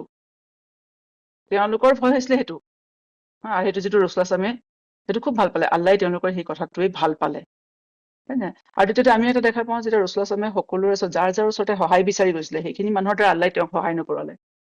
ৰাছূলুল্লাহ সাল্লাল্লাহু আলাইহি ওয়াসাল্লামে যেতিয়াই সহায় পাইছে, সেয়া হৈছে তেওঁ ভলণ্টাৰী মানুহখিনি আগবাঢ়ি আহে, নিজ ইচ্ছাৰে মানুহখিনি আগবাঢ়ি আহি ৰাছূলুল্লাহ সাল্লাল্লাহু আলাইহি ওয়াসাল্লামক সহায় কৰিছে।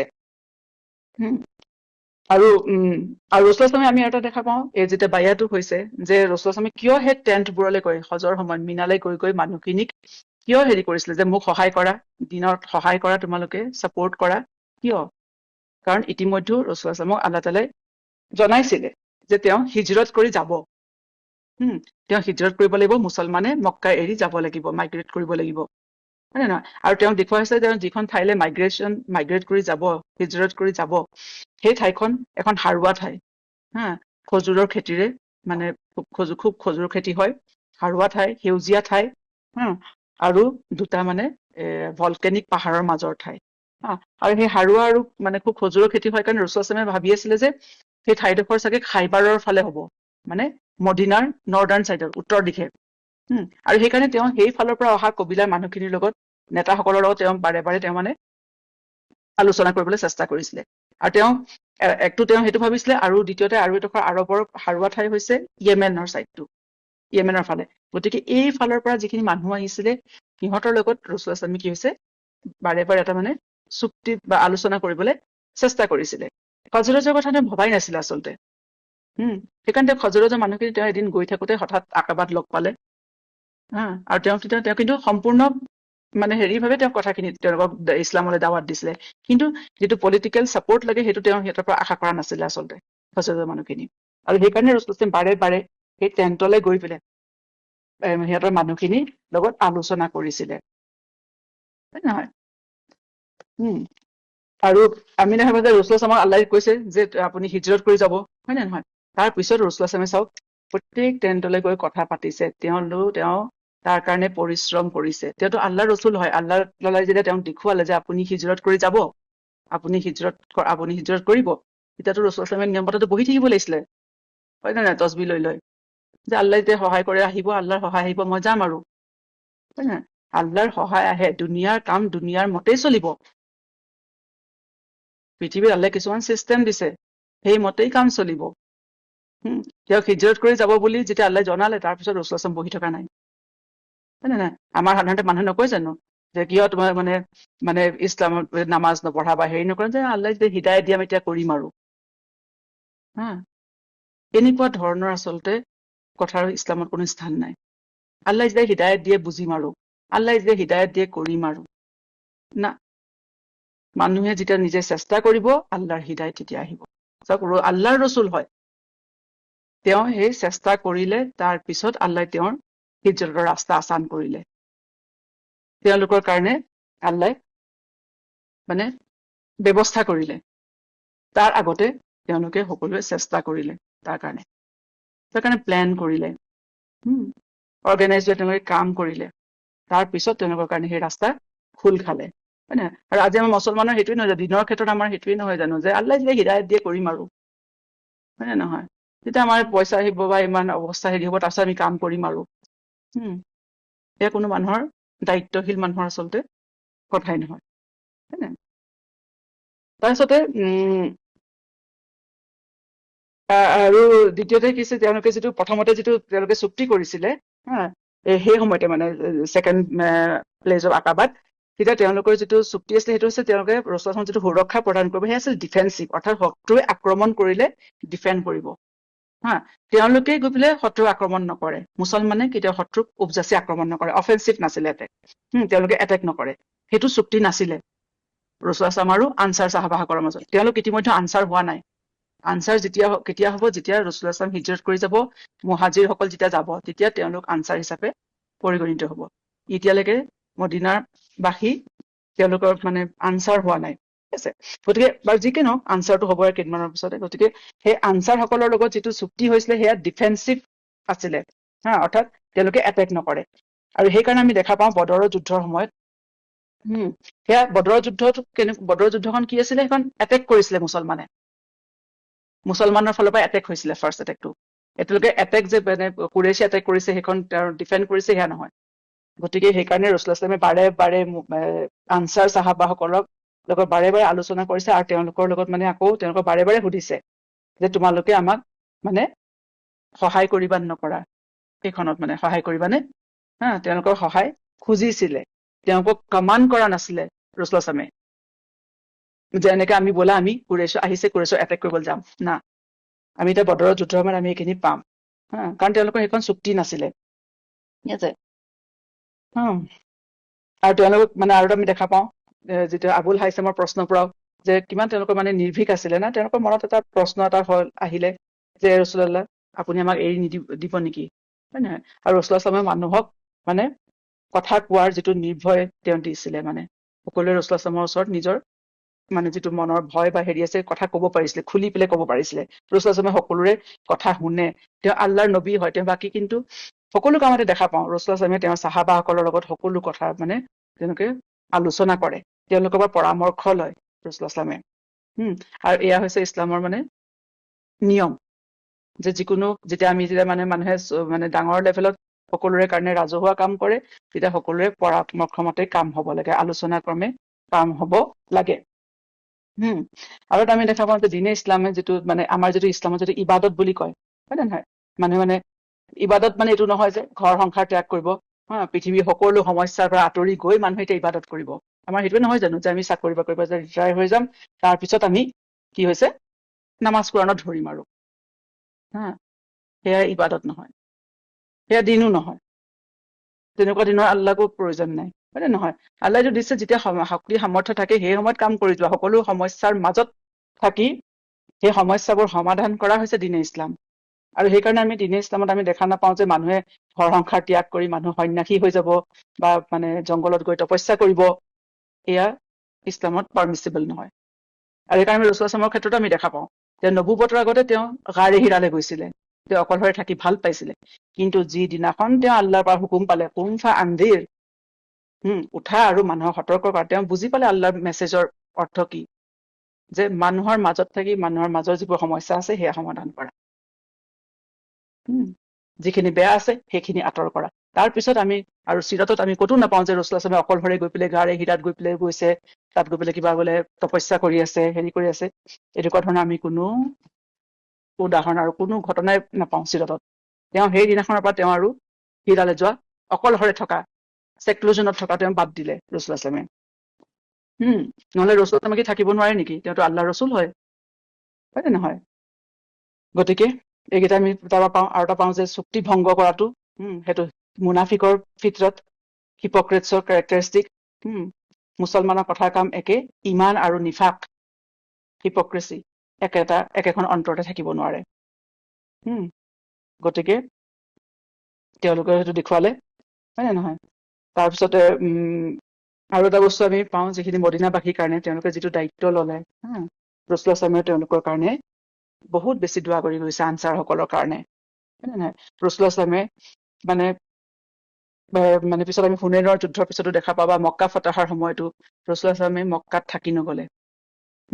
তেওঁ বা হুনৈনৰ যুদ্ধৰ সময়তো তেওঁ মক্কা কুৰেশ্বৰ লগত তেওঁ গুচি নগলে, তেওঁ সদায় মদিনালৈকে গ'ল। আৰু তেওঁ মৃত্যুলৈকে এতিয়াও, তেওঁ জীৱন্ত অৱস্থাতো, জীৱিতৰ কালতো ৰসুলাম হায়াতত থকা অৱস্থাতো মদিনাতে থাকিলে, আৰু তেখেতে মৃত্যুৰ পিছতো তেখেতে মদিনাকে পছন্দ কৰিলে, ঠিক আছে? তেওঁ মদিনাতেই থাকি গল। আৰু এতিয়া আমি হুনৈনৰ যুদ্ধৰ পিছতো দেখা পাম, যেতিয়া মক্কা ফটাৰ পিছত হুনৈনৰ যুদ্ধ হৈছিলে, তাত বহুত মুছলমানৰ মানে বহুত মালে গনিমত পাইছিলে, মানে ৱাৰ বুটি মুছলমানে লাভ কৰিছিলে। আৰু সেইখিনি ৱাৰ বুটি দি নতুন মুছলমানক ৰসুলামে গোটেইখিনি দি দিছিলে, আচলতে যিখিনি মানুহ নতুনকে সময়ত ইছলাম কবুল কৰিছিলে, সেই মানুহখিনিক দি দিছিলে। তেতিয়া আনচাৰ সকলক তেওঁ একো দিয়া নাছিলে সেই সময়ত, ঠিক আছে? তেতিয়া আনচাৰ সকলৰ মনত অলপ এটা ভাৱ এটা আহিছে যে আমাকতো মানে ৰসুলামে একো নিদিলে, মানুহ হয়, মানুহৰ মনত তেনেকুৱা ভাৱ আহিবই। তেতিয়া এই কথাটো ৰসুলামৰ কাণত পৰিলে, তেওঁ তেতিয়া সকলো আনচাৰ সকলক মাতি পঠিয়ালে, ঠিক আছে? সকলোৱে মাতি, আৰু তেওঁ কৈ দিলে যে আনচাৰৰ বাহিৰে যাতে কোনো নাহে। তেতিয়া তেওঁ আনচাৰৰ লগত তেওঁ কথা পাতিলে। তেতিয়া ৰসুলামে কৈছিলে যে পৃথিৱীৰ সকলো মানুহ যদি এফালে যায় আৰু আনচাৰে যিটো ৰাস্তা ল'ব, আনচাৰ বেলেগ ফালে যাব, মই আনচাৰৰ ৰাস্তাত যাম, হয় নহয়? মানে সেইকাৰণে তেওঁ কেতিয়াও কুৰেশ্বৰৰ লগত তেওঁ যোৱা নাছিলে, তেওঁ সদায় আনচাৰ লয়। আৰু কৈছে যে তোমালোকে এইটো মনত দুখ পাইছা যে সিহঁতি সকলো মালে গনিমতৰ, ৱাৰ ভুটিৰ সকলো বস্তু লৈ গল, সিহঁতিতো দুনিয়াৰ মানে কিছুমান ভেড়া ছাগলী, কিছুমান উট এইবোৰ লৈ গৈছে, তোমালোকেতো আল্লাহৰ ৰচুলক তোমালোকৰ লগত লৈ যাবা, আছে? গতিকে ৰসুলামেও যিটো চুক্তি কৰিছিলে সিহঁতৰ লগত, সেইটো তেওঁ আজীৱন সেই চুক্তি তেওঁ পালন কৰিলে, সেইটো ৰক্ষা কৰিলে, প্ৰতিশ্ৰুতি তেওঁ ৰক্ষা কৰিলে। আৰু ঠিক তেনেদৰে আনচাৰ সকলেও যিটো তেওঁলোক প্ৰতিশ্ৰুতি দিছিলে, তেওঁলোকে সেয়া সদায়ে তেওঁলোকেতো তাৰ মানে দায়িত্বটো পালন কৰিলে। গতিকে তাৰ কাৰণে সেয়া হৈছে দিনে ইছলাম, তেওঁলোক মুছলমান, হয় নে নহয়? গতিকে ৰসুলামৰ চিৰতৰ পৰা আমি এইখিনি বস্তু শিকিব লাগে, আমাৰ যিটো দায়িত্ব দিছে আল্লাহ তাআলাই মুছলমান হিচাপে, মানে নহয় এয়া চিৰত খালি পঢ়ি পেলাই বা সাধু কথা শুনাৰ নিচিনাকে শুনি থকাটো বস্তু নহয়, নহয় জানো? গোটেই চিৰতৰ প্ৰত্যেক অধ্যায়তে আমি আমাৰ সকলোৰে প্ৰত্যেক কিয়ামতলৈকে আহিব লগা সময়লৈকে মানে প্ৰত্যেক সমাজৰ কাৰণে আমি মানে আমাৰ নিজৰ কাৰণে কিছুমান আমি এক্সাম্পল পাই যাওঁ। এই সময়ত আমি কি কৰা উচিত। ৰাসূলুল্লাহৰ চিৰতৰ পৰা আমি মুছলমান আমি তাৰ পৰা ল'ব লাগিব উদাহৰণ, আৰু সেইমতে আমি কাম কৰিব লাগিব। বুজিছে? এয়া হৈছে আমাৰ দিন। সুবহানাকা আল্লাহুম্মা বিহামদিকা নাশহাদু আল্লা ইলাহা ইল্লা আনতা নাস্তাগফিৰুকা ওয়া নাতুবু ইলাইক।